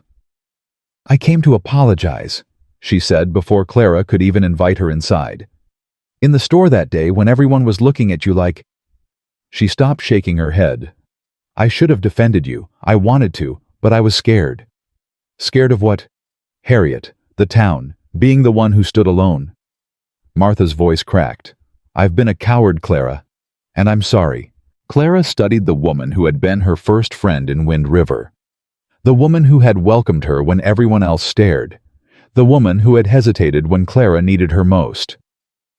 You told Crane the truth, Clara said finally. When it mattered, you told him I was a good person. It was the least I could do. It was more than most. Clara stepped aside. Come in. I just made coffee. They sat at the kitchen table while the children played in the next room. Samuel had gone to check the fences, leaving the women alone. Harriet's furious, Martha said. I saw her this morning at the general store. She looked like she'd swallowed something poisonous. I'm not surprised. She's telling everyone that Crane was incompetent, that he was fooled by your lies. Martha shook her head. But nobody's listening anymore. The tide's turning, Clara. People are starting to see her for what she is. And what is that? A bitter woman who couldn't stand seeing someone else happy. Martha set down her cup. She and Margaret were close, you know. Best friends since childhood. When Margaret died, Harriet took it hard. I think she saw herself as the guardian of Margaret's memory. So she hated me for taking Margaret's place. She hated you for making Samuel smile again. Martha's voice softened. She wanted him to grieve forever, to stay frozen in his loss. And when you came along and thawed him out, she couldn't forgive you for it.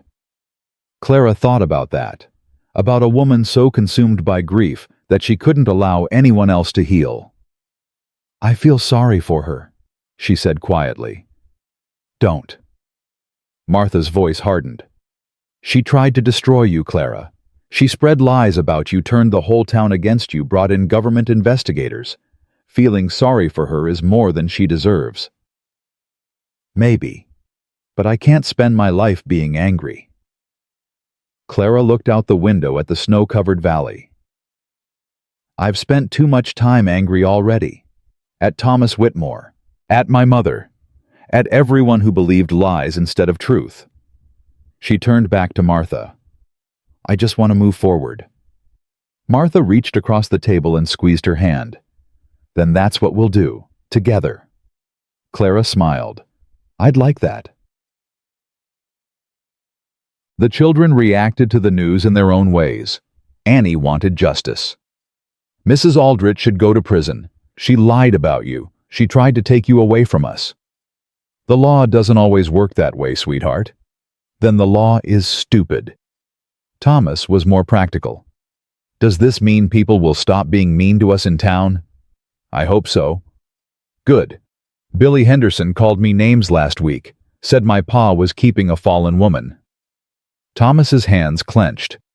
I punched him. Thomas? He deserved it. Clara knelt down to his level. I appreciate you defending me. I do. But violence isn't the answer. It felt like the answer. I know. She smoothed his hair. But words hurt longer than fists. The best way to fight lies is with truth, with living so well that nobody can doubt who you really are. Thomas considered this. That sounds harder than punching. It is, but it's worth it. Grace predictably had the simplest response. Does this mean you're staying forever now? Yes, sweetheart. Forever. Good. Grace hugged her tightly. I don't want another mama. I want you. Clara's heart cracked open. You have me, Grace, always. Samuel came home that evening with news of his own.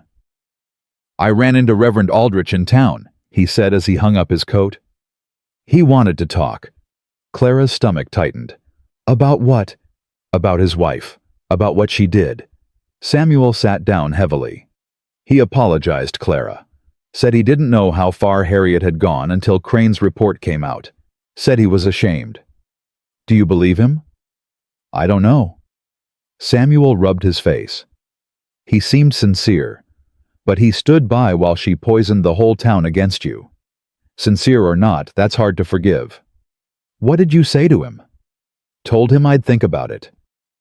Samuel met her eyes. What do you want me to do? Clara considered the question. She thought about Sunday services and community standing and the complicated politics of small-town life. She thought about Grace asking why they never went to church anymore, and Annie glaring at anyone who looked at them sideways, and Thomas getting into fights over her honor. I think, she said slowly, That forgiveness is easier than carrying grudges. And I think the children deserve a normal life without their family being outcasts. So we accept his apology. We accept his apology. But we don't forget. Clara's voice firmed. And if Harriet ever comes after this family again, we won't be as gracious. Samuel smiled that rare, real smile that still made her heart skip. That's my Clara. Gentle as a lamb, tough as rawhide. I learned from the best. He pulled her into his arms, and for a moment, everything was perfect. Then Annie burst through the door. Pa, come quick. There's a rider coming, and he looks hurt. The man slumped over his horse's neck, barely conscious. Samuel reached him first, catching him as he slid from the saddle. The stranger was young, maybe 20, with a face pale as death and blood soaking through his coat. "Help me get him inside," Samuel called. They carried him to the front room and laid him on the sofa. Clara was already boiling water, gathering clean cloths, finding the medical supplies she'd learned to keep stocked. "What happened to you?" Samuel asked as he cut away the man's coat. The stranger's eyes fluttered. "Shot, 2 days ago. Tried to make it to the next town, but—" His voice faded. "Who shot you?" "Whitmore." The name came out in a gasp. "Thomas Whitmore." Clara froze. Samuel's head snapped up. "What did you say?" "I was a clerk, in his father's bank. Found out he'd been stealing, embezzling." The stranger coughed and blood flecked his lips. "Confronted him. He shot me, left me for dead." Clara moved to the sofa, her hands shaking. "Where is he now?" "Coming here," he said. The stranger grabbed her wrist with surprising strength. "He said he had unfinished business, with a woman who ruined him." The blood drained from Clara's face. "When?" Samuel's voice was deadly calm. "A day behind me. Maybe less." The stranger's grip loosened. "I tried to warn you. Tried to—" His eyes closed. Clara checked his pulse. "He's alive. Barely. We need Dr. Webb." "I'll ride to town." Samuel was already moving toward the door. "Keep the children upstairs. Lock the doors. Don't let anyone in until I get back." "Samuel." He stopped, turned, crossed back to her in 2 strides. His kiss was fierce, desperate. "I love you," he said. "I'll be back. I promise." Then he was gone. Clara stood alone in the sudden silence, her heart pounding, her mind racing. Thomas Whitmore was coming, and this time, he wasn't coming with threats. The next hours were the longest of Clara's life. She tended to the wounded stranger. His name was Daniel. She learned when he briefly regained consciousness while keeping the children upstairs. Annie wanted to know what was happening. Thomas wanted to help. Grace cried because everyone was scared and she didn't understand why. Clara held them all together through sheer force of will. "Is the bad man coming back?" Grace asked, clutching Margaret to her chest. "The one who grabbed you?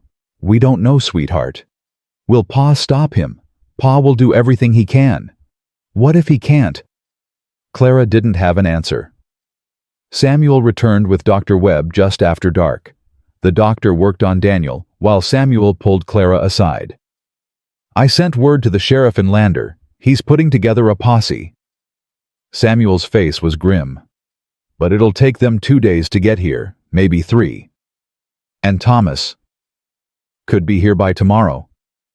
Clara's throat tightened. "What do we do?" "We prepare."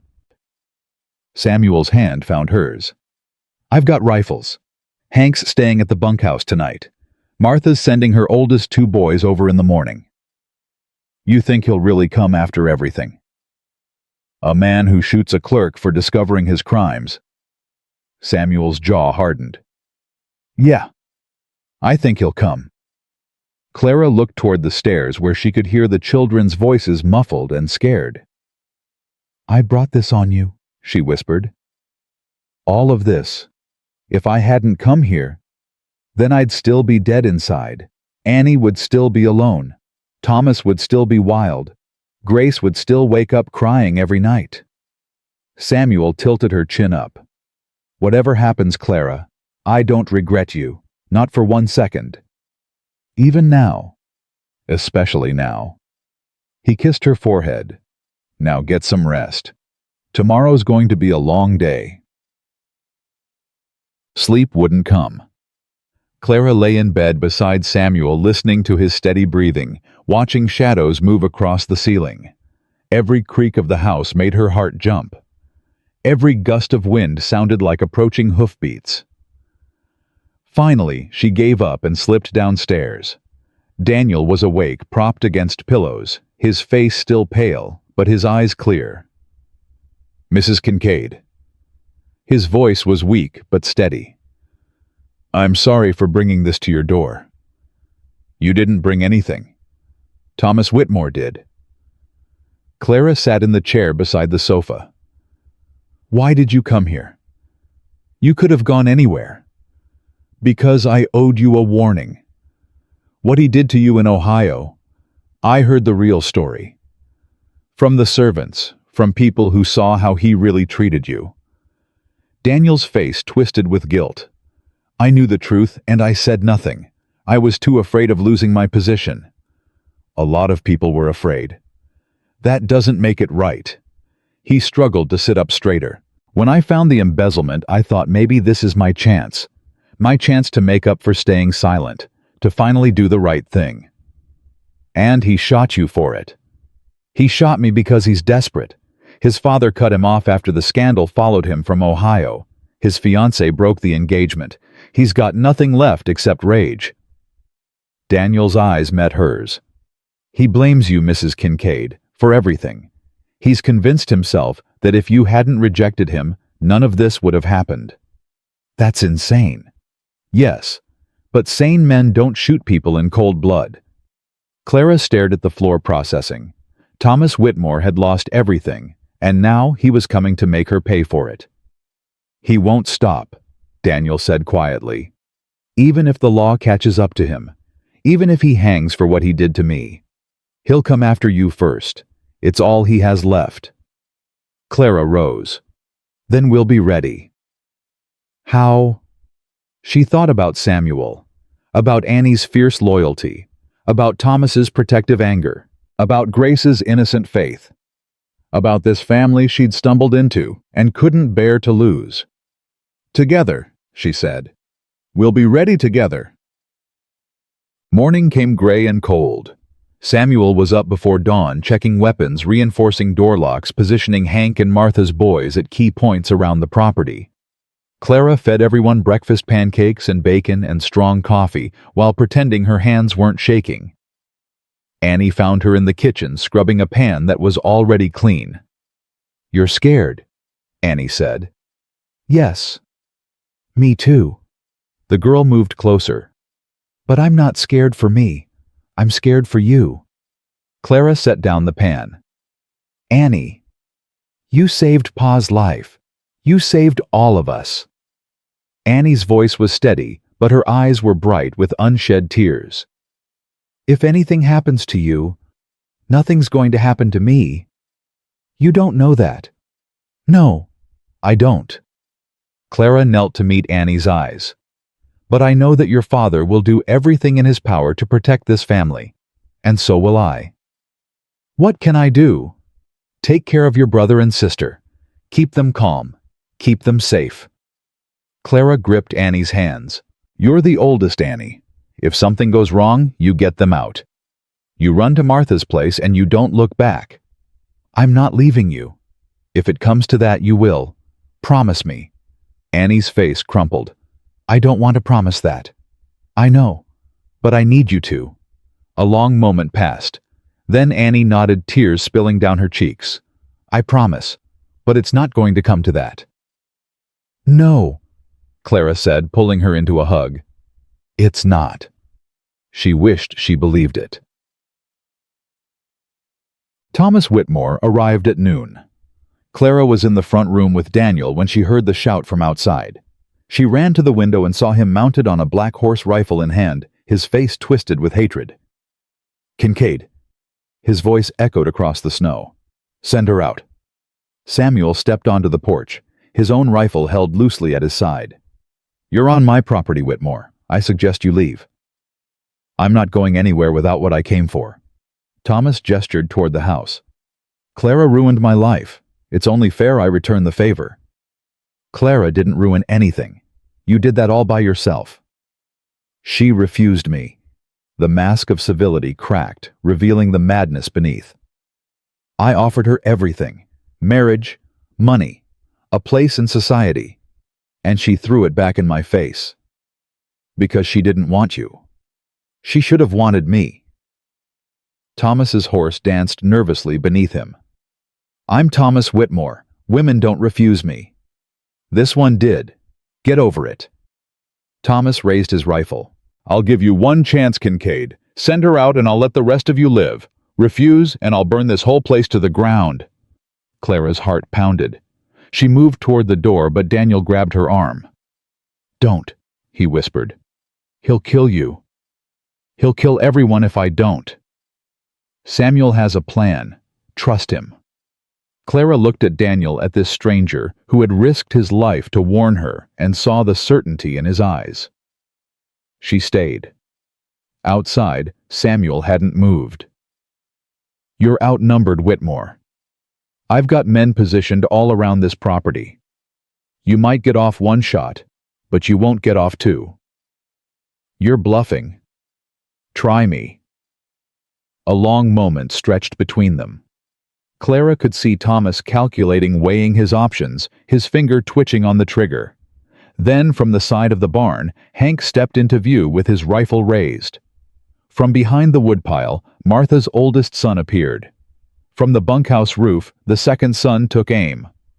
Thomas's face went white. "Last chance," Samuel said. "Ride out now, and I'll let the law deal with you. Stay, and you won't leave this valley alive." "The law?" Thomas laughed high and brittle. "What law? I'll be in Mexico before anyone knows I was here. I already sent word to the sheriff. They're on their way." "You're lying." "I don't lie, Whitmore. Unlike you." Something broke behind Thomas's eyes. Clara saw the moment he decided, the moment madness won over reason. "If I can't have her," he said quietly, "no one will." He raised his rifle. Samuel fired first. The shot caught Thomas in the shoulder, spinning him sideways. His horse reared, and he fell, hitting the ground hard. His rifle went flying. Samuel was on him before he could move, pinning him down, the barrel of his gun pressed against Thomas's temple. "Give me a reason," Samuel growled. "Please." Thomas laughed through bloody teeth. "Go ahead. Do it. Prove you're just as bad as me." Clara burst through the door. "Samuel, don't!" He didn't look up. "He tried to kill you. And if you kill him, it'll haunt you forever. It'll haunt the children." She moved closer, her voice steady despite the terror still coursing through her. "Let the law have him. Let him rot in prison, thinking about everything he lost. That's worse than dying."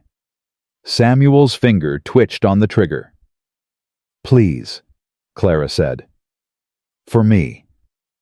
A long moment passed. Then Samuel stepped back, lowering his rifle. "Tie him up," he said to Hank. "We'll hold him until the sheriff arrives." Thomas screamed curses as they bound his hands, but Clara didn't hear them. She was already in Samuel's arms, shaking, crying alive. "It's over," he said against her hair. "It's finally over." "You didn't kill him." "You asked me not to."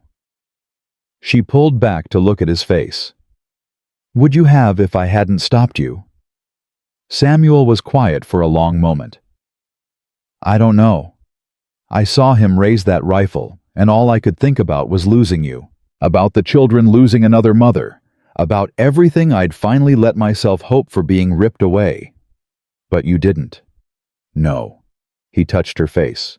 "Because you reminded me who I want to be, the man you deserve, the father my children need." Clara kissed him then in front of the men in front of the house, in front of the defeated monster who had haunted her for so long. She kissed him, and she was finally free. The sheriff arrived 2 days later. Thomas Whitmore was taken into custody, charged with attempted murder embezzlement, and a list of other crimes that would keep him in prison for the rest of his life. Daniel agreed to testify his account confirming everything Clara had said about Thomas's character. Harriet Aldrich came to see Clara the day after Thomas was taken away. She stood on the porch, her face aged by sleepless nights, her proud posture diminished. "I came to apologize," she said quietly. "What I did to you, it was unforgivable." Clara studied her. "Yes, it was. I loved Margaret like a sister. When she died, I couldn't accept it. I couldn't accept that life would go on without her." Harriet's voice broke. "And when I saw Samuel starting to heal, starting to love again, I felt like I was losing her all over again." "So you tried to destroy me?" "Yes." Harriet didn't make excuses. "I told myself I was protecting Margaret's memory, protecting the children. But really, I was just protecting my own grief, keeping it alive because letting go felt like betrayal." Clara thought about her own grief, the mother who had abandoned her, the life she'd lost, the pain she'd carried across 1,000 miles. "I understand grief," she said. "I understand doing terrible things because you're hurting. But understanding isn't forgiveness, Mrs. Aldrich. What you did almost destroyed this family." "I know. You spread lies about me. You turned an entire town against me. You brought investigators to question children about whether their stepmother was hurting them." Clara's voice hardened. "Thomas couldn't sleep for a week after that. Grace had nightmares. Annie thought she was going to lose another mother." Harriet flinched. "I never meant—" "It doesn't matter what you meant. It matters what you did." Silence stretched between them. "I'm not asking for forgiveness," Harriet said finally. "I'm just asking for a chance, to make amends, to prove I can be better." Clara looked at her for a long moment, at the broken woman who had caused so much pain, at the grief that had twisted into cruelty, at the possibility, however small, of redemption. "I won't forgive you," Clara said. "Not now, maybe not ever. But I won't hate you either." She paused. "Hate takes too much energy, and I've got a family to love instead." She closed the door. Behind her, Samuel stood watching. "You didn't have to be that generous," he said. "I know." Clara leaned into his embrace. "But carrying hate is exhausting. I'd rather carry hope. That's why I love you. One of the reasons." He laughed softly and held her tighter. That night, after the children were asleep, Samuel and Clara sat on the porch and watched the stars. "Do you think he'll really stay in prison?" Clara asked. "For what he did? Yeah, a long time. And Harriet. She'll live with what she did. That's punishment enough." Clara leaned her head against his shoulder. "It still doesn't feel real, that it's over, that we're safe." "It's real." Samuel kissed her hair. "You built this, Clara. This life, this family, you built it when nobody thought you could. We built it together. Maybe. But you were the one who walked through a blizzard. You were the one who faced down a town that hated you. You were the one who stayed when everyone else ran. I stayed because I didn't have anywhere else to go. At first, maybe, but that's not why you stayed in the end." Clara thought about that.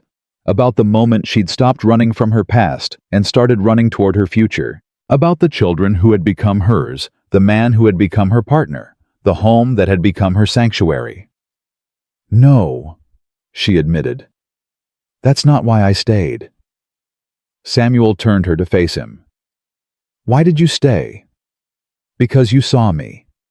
The real me, not the lies people told about me. Because your children needed someone, and I needed to be needed." She touched his face. Because I fell in love with you, Samuel Kincaid, even when I was trying not to, even when it terrified me. Does it still terrify you? Sometimes, but in a good way. The way anything worth having terrifies you.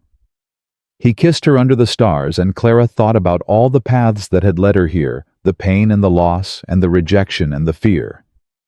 All of it had been necessary. All of it had brought her home. I love you, she whispered. I love you too.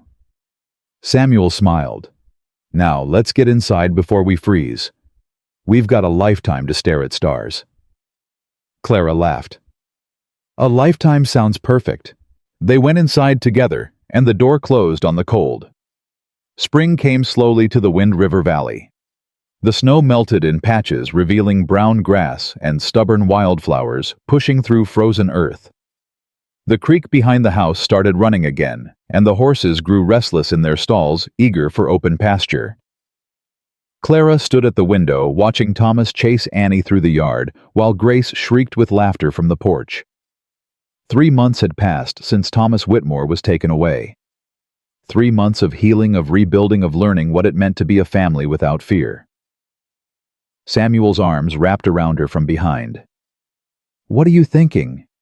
That I'm happy. She leaned back into his warmth. It still surprises me sometimes. Happy looks good on you. It looks good on all of us. He kissed her neck. I've got something to show you, after supper. What is it? A surprise. Clara turned in his arms. Samuel Kincaid, you know I hate surprises. You'll like this one. His eyes sparkled with something she rarely saw, pure, uncomplicated joy. Trust me. She did, more than she'd ever trusted anyone. Fine, she said, but it better be worth the wait. It will be. He went back outside to finish his work, and Clara returned to her cooking, her mind spinning with possibilities. What could he possibly be planning? Supper was chaos, as always. Thomas spilled his milk. Grace insisted on feeding her vegetables to the dog under the table. Annie argued with her father about whether she was old enough to help with the spring roundup. I'm almost 12, Annie said. Mama was helping with roundup when she was 12. Samuel's jaw tightened. Your mama grew up on a ranch. You didn't. That's not fair. I can ride better than most of the hands. It's not about riding. It's about the work. It's hard, Annie. Dangerous. I'm not scared of hard work. I know you're not, but I'm scared of losing you. The words hung in the air. Annie's defiance softened. Pa. We'll talk about it, Samuel said.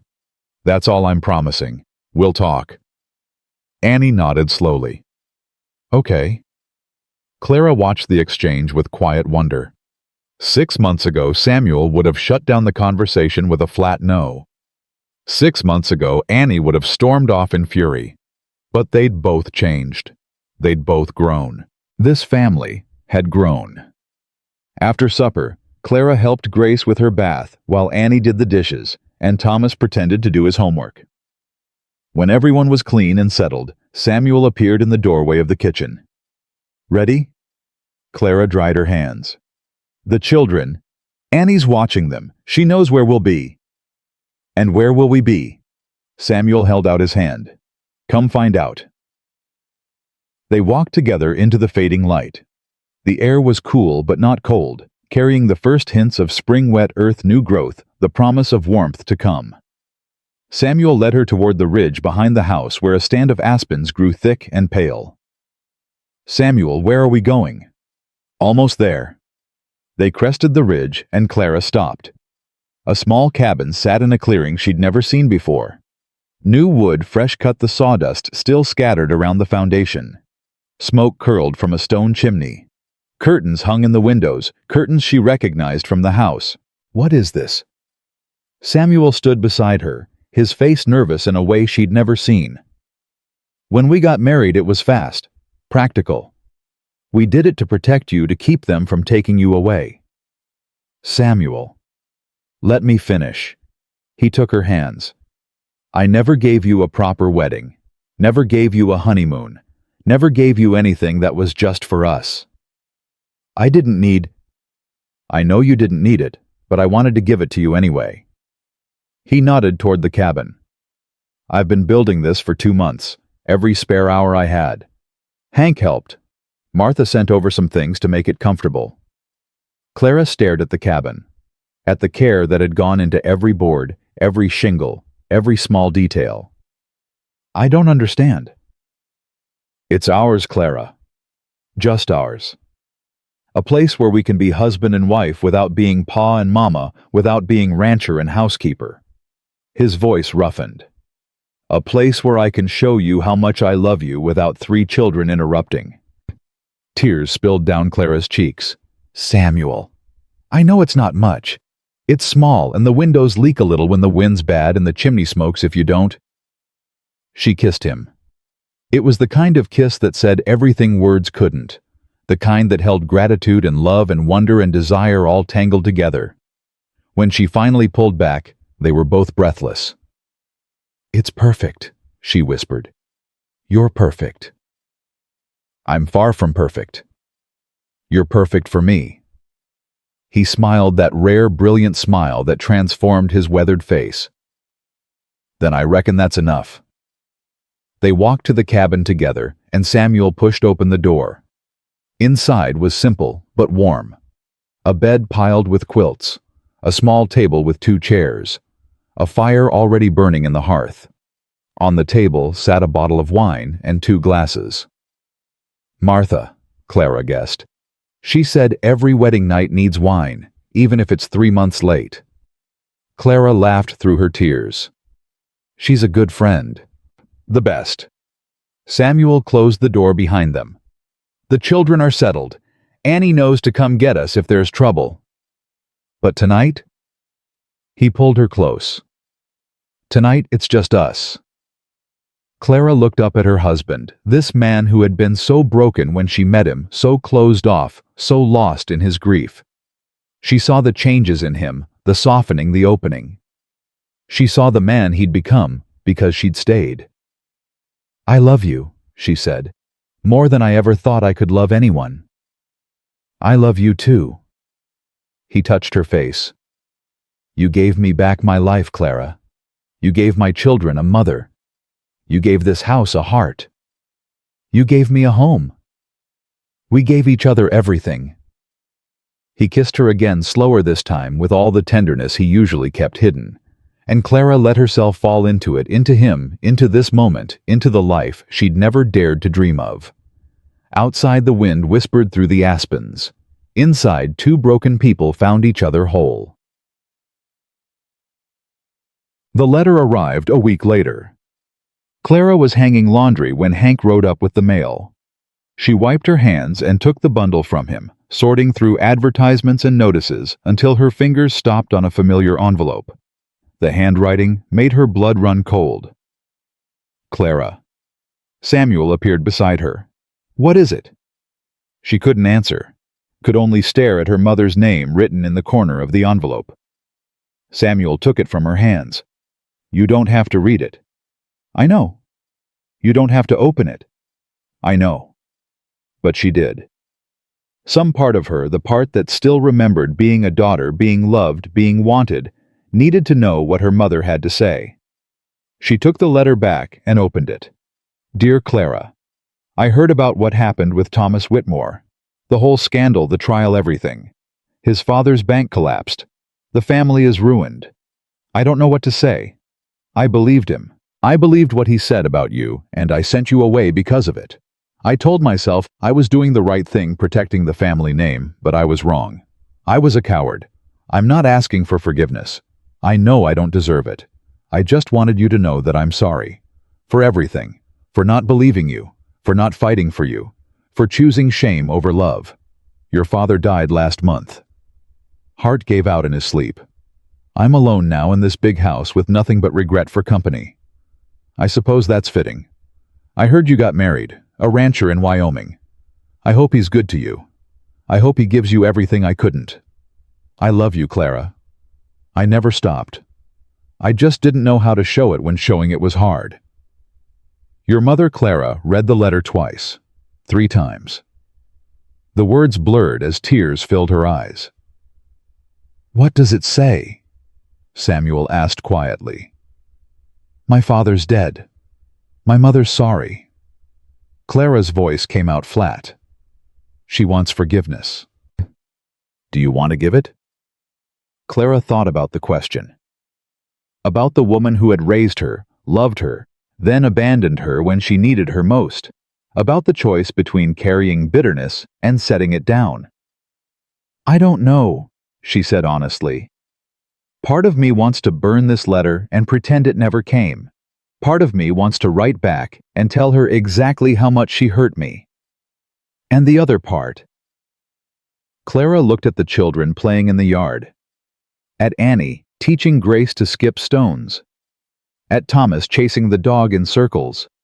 At the family she'd built from nothing. The other part remembers that people make mistakes. That fear makes us do terrible things. That forgiveness is as much for the person giving it as the person receiving it. Samuel was quiet for a long moment. "What are you going to do?" "I'm going to write her back." Clara folded the letter carefully. "I'm going to tell her about my life here, about you and the children, about how I found happiness in the last place I expected." She paused. "And I'm going to tell her that I'm working on forgiving her, that it might take time, but I'm willing to try." That's generous. That's growth. Clara tucked the letter into her pocket. 6 months ago, I would have burned it, but I'm not the same person I was 6 months ago. No, Samuel agreed. You're stronger. We both are. He pulled her into his arms, and they stood together watching their children play. And Clara felt something she hadn't felt in years. Peace. Mud. The trial happened in May. Clara had to travel to Lander to testify. She didn't want to go, didn't want to see Thomas Whitmore's face again, didn't want to relive the worst moments of her life in front of strangers. But the prosecutor said her testimony was crucial. Samuel went with her. So did Annie, who refused to be left behind. "He hurt you," Annie said. "I want to see him answer for it. Annie, it's not going to be easy. The things I have to talk about. I know what he did. I'm not a child anymore." Clara looked at this girl who had transformed so completely in the past months. From hostile and grieving to open and fierce. From enemy to daughter. "No," Clara agreed. "You're not." They traveled by stage, arriving in Lander the night before the trial. Daniel met them at the hotel. He'd healed well, the scar on his shoulder, a permanent reminder of how close he'd come to death. "Are you ready?" he asked Clara. "No, but I'll do it anyway." "That's all courage is," Daniel said. "Doing what needs to be done even when you're terrified." The courtroom was packed the next morning. People had come from all over the territory to see the banker's son face justice. Clara sat in the witness section, her hands folded in her lap, her heart pounding against her ribs. When they brought Thomas in, she barely recognized him. He'd aged 10 years in 3 months. His face was gaunt, his eyes hollow, his once proud posture broken. He shuffled in chains, looking at no one, acknowledging nothing. This was the man who had terrorized her. This was the monster who had haunted her nightmares. He looked pathetic now. Small, defeated. Clara had expected to feel satisfaction. Instead, she felt something closer to pity. The prosecutor called her to the stand. She walked forward on legs that wanted to buckle, took the oath with a voice that wanted to shake, and sat down in a chair that felt like an execution seat. "Mrs. Kincaid," the prosecutor said, "please tell the court about your history with the defendant." Clara told them. Everything. The unwanted attention. The night he cornered her. The lies he spread. The reputation he destroyed. The mother who believed him over her own daughter. Her voice cracked sometimes. Tears fell. But she didn't stop. When she finished, the prosecutor asked, "And when the defendant came to Wyoming, what happened?" He threatened me. He grabbed my arm hard enough to leave bruises. He told me to recant everything I'd said, or he'd destroy me all over again. And did you recant? Clara looked directly at Thomas Whitmore. He wouldn't meet her eyes. No, she said. I didn't. Because the truth matters more than fear. Because some things are worth fighting for, even when fighting is hard. The defense attorney tried to discredit her, tried to paint her as a scorned woman seeking revenge, but Clara held her ground, answering every question with calm certainty, refusing to be rattled. When she finally stepped down, her legs were shaking, but her head was high. Samuel met her outside the courtroom. You did it, he said. I did it. How do you feel? Clara thought about the question. About the weight she'd carried for so long and how much lighter she felt without it. Free, she said. I feel free. The jury deliberated for less than an hour, guilty on all counts. When the verdict was read, Thomas Whitmore finally looked at Clara. She expected to see hatred in his eyes. Instead, she saw something worse. Nothing. Empty. Hollow. The monster was gone. All that remained was a broken man facing the consequences of his choices. Clara turned away and walked out of the courtroom into the sunlight. She never looked back. Summer arrived with wildflowers and warm winds. The ranch thrived. The horses sold for good prices. The cattle grew fat on new grass. Samuel hired 2 more hands, and for the first time since Margaret died, the Kincaid place looked like it was flourishing instead of just surviving. Clara's belly began to swell. She hadn't told anyone yet, wanted to wait until she was sure, until the danger of losing the baby had passed. But Annie noticed first. You're different, Annie said one morning, studying Clara with those sharp eyes. Different how? You keep touching your stomach. You won't drink coffee anymore, and you got sick behind the barn yesterday when you thought nobody was watching. Clara's cheeks flushed. You saw that? I see everything. Annie's face softened. Is it true? Are you having a baby? Clara hesitated, then nodded. Annie's eyes filled with tears. Really? Really? But I haven't told your father yet. I wanted to wait. Annie threw her arms around Clara and squeezed tight. Thank you, thank you, thank you, thank you. Clara held her. For what? For staying, for loving us, for giving us a family again. Annie pulled back, wiping her eyes. When can we tell Pa? Tonight, at supper. Can I be there? I wouldn't have it any other way. That evening, Clara gathered everyone around the table. Samuel looked suspicious. He knew when something was being planned, but he played along, waiting. Clara took a deep breath. I have news. Good news or bad news? Thomas asked. Good news. Very good news. She looked at Samuel, at the man who had saved her just as surely as she'd saved him. We're going to have a baby. Silence. Then Samuel's face transformed. The hard lines softened. The guarded eyes opened wide. His mouth fell open like a man who'd just been told a miracle was possible. A baby. A baby. He rose from his chair, crossed to her, and dropped to his knees. His hands trembled as they found her belly pressing gently against the slight swell. A baby, he whispered. You're going to be a father again. I already am a father. You know what I mean. He looked up at her, and Clara saw tears in his eyes. Tears from a man who never cried. Tears that said everything words couldn't. I thought after Margaret, I never thought I'd have this again. Another chance. Another life. We're getting a lot of second chances, you and I. We deserve them. Grace tugged on Clara's sleeve. I'm gonna have a baby brother. Or a sister. I want a brother. Boys are funner. More fun, Annie corrected automatically. Then she grinned. I'm going to be a big sister. You already are, Clara said. A bigger sister then. Thomas had been quiet, processing. Now he spoke. Does this mean you're staying for real forever? Clara looked at this boy who had lost so much, who had spent years acting out because he didn't know how else to express his pain. I've been staying forever since the moment I married your father. Yeah, but Thomas struggled for words. A baby makes it different. A baby makes it permanent. You made it permanent, Thomas. You and Annie and Grace.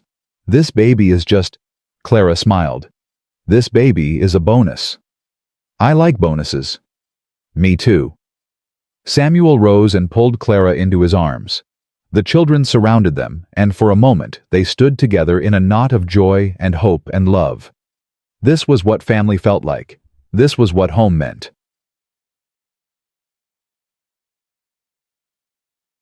The baby came in January during another blizzard. Clara labored for 12 hours while the wind screamed outside and Samuel paced holes in the floor. Dr. Webb arrived just in time, fighting through snow that reached his horse's chest. At dawn, a cry pierced the silence. "It's a girl," Dr. Webb announced. "Healthy and strong." Clara held her daughter for the first time, this tiny, perfect creature, who was somehow hers, and felt her heart expand beyond anything she'd known was possible. Samuel appeared in the doorway, his face white with fear and hope. "Come meet your daughter," Clara said. He crossed the room like a man in a dream. His big, rough hands trembled as he took the baby, cradling her against his chest with impossible gentleness. "She's beautiful," he whispered. "She looks like you." "Poor thing." Clara laughed weakly. "I think she's lucky." The children crowded in next. Grace wanted to hold her immediately. Thomas declared she was too small to be interesting but couldn't stop staring. Annie hung back, her expression unreadable. "Annie!" Clara called. "Come see."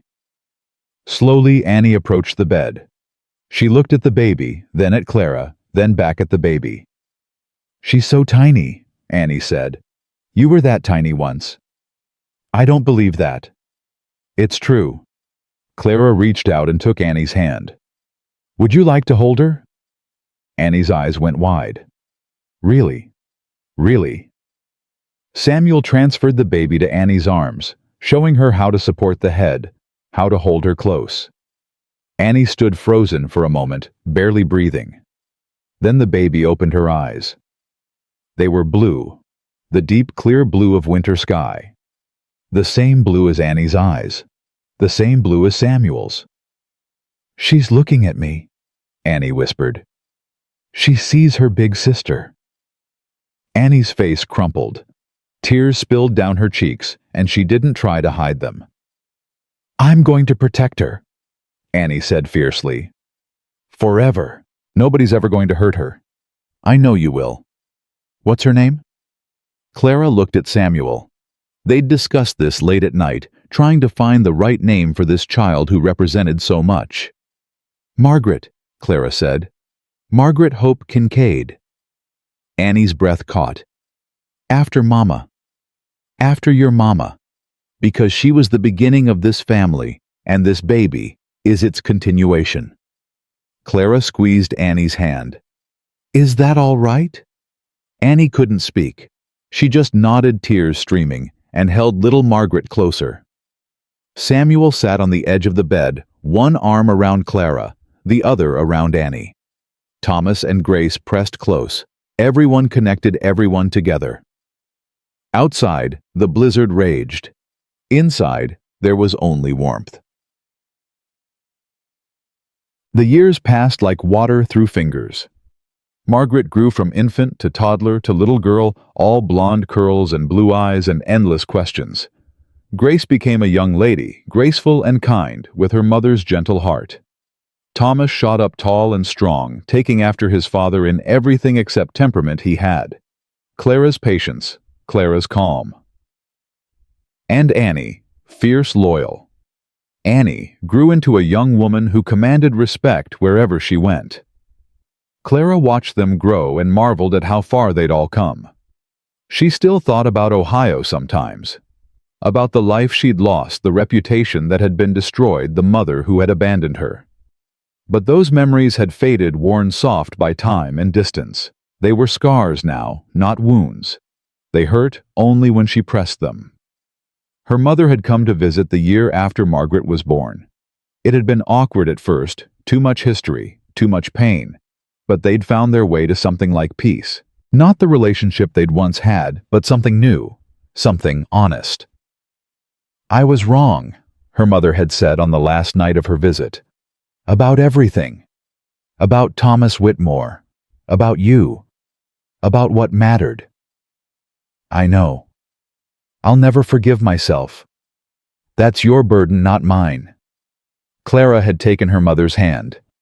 "I've forgiven you. It took time, but I did. Now you need to forgive yourself." Her mother had cried. Clara had held her, and something that had been broken for years finally began to heal. Thomas Whitmore died in prison 5 years after his conviction. Clara heard the news without emotion. He was a stranger now, a ghost from another life. He couldn't hurt her anymore. He couldn't hurt anyone. Harriet Aldrich moved away not long after the trial, unable to bear the shame of what she'd done. Clara hoped she'd found peace somewhere else. She hoped, but didn't dwell on it. Harriet's story was her own to write. Martha remained a steadfast friend, visiting often her sons growing up alongside the Kincaid children. The ranch prospered. The town accepted Clara fully, the whispers replaced by respect. She taught school 2 days a week, sharing her love of learning with children who reminded her of the students she'd lost in Ohio. But mostly, she was a wife, a mother, a heart. On the 10th anniversary of her arrival in Wind River, Samuel took her to the ridge where he'd built their cabin. They sat on the porch as the sun set, watching the valley turn gold and purple, and finally deep blue. "Do you remember," Samuel said, "when I told you that chances run out?" "I remember." "I was wrong." Clara smiled. "I know. You gave me more chances than I deserved, more love than I knew what to do with." He turned to face her. "I spent 3 years convinced that happiness was behind me, that I'd used up all my chances with Margaret and there was nothing left. And now I know that chances don't run out, they multiply. Every day I wake up next to you, I get a new one. Every time one of my children smiles, I get another." His voice roughened. "You taught me that, Clara. You taught me how to hope again." Clara leaned against his shoulder. "We taught each other. I love you. I love you too." They sat in comfortable silence, watching the stars emerge one by one. Clara thought about the woman she'd been when she arrived in this valley, broken, ashamed, convinced she'd lost everything worth having. She thought about the blizzard she'd walked through, the children she'd won over the man she'd saved, and who had saved her in return. She thought about all the ways life could surprise you, all the ways pain could transform into purpose, all the ways a woman with nothing could end up with everything. "Samuel. Thank you." "For what?" "For seeing me. That first day when I was just some ruined woman from Ohio, you saw me. Not the lies, not the scandal, not the shame, just me." He kissed her temple. "That's all you ever needed, Clara. Someone to see you. And now the whole world sees you. The children, the town, everyone who's ever met you knows exactly who you are." "And who's that?" Samuel smiled, that rare, beautiful smile she'd learned to treasure.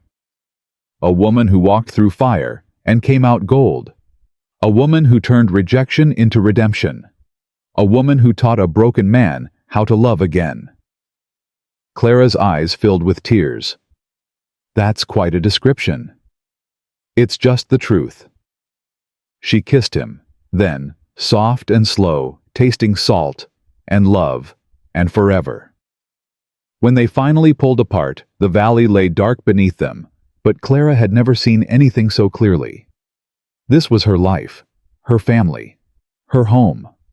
Not the one she'd been born into, but the one she'd chosen, the one she'd built, the one she'd earned through courage and persistence and the stubborn refusal to give up. "Ready to go back?" Samuel asked. Clara looked at the house in the distance where lamplight glowed in the windows and 5 children waited for their parents to return. "Yes," she said. "Let's go home." They walked down the ridge together hand in hand, and the stars wheeled overhead, and the wind whispered through the aspens, and somewhere in the valley, a child laughed. Clara Mae Sutton had arrived in Wyoming with nothing but shame and a broken heart.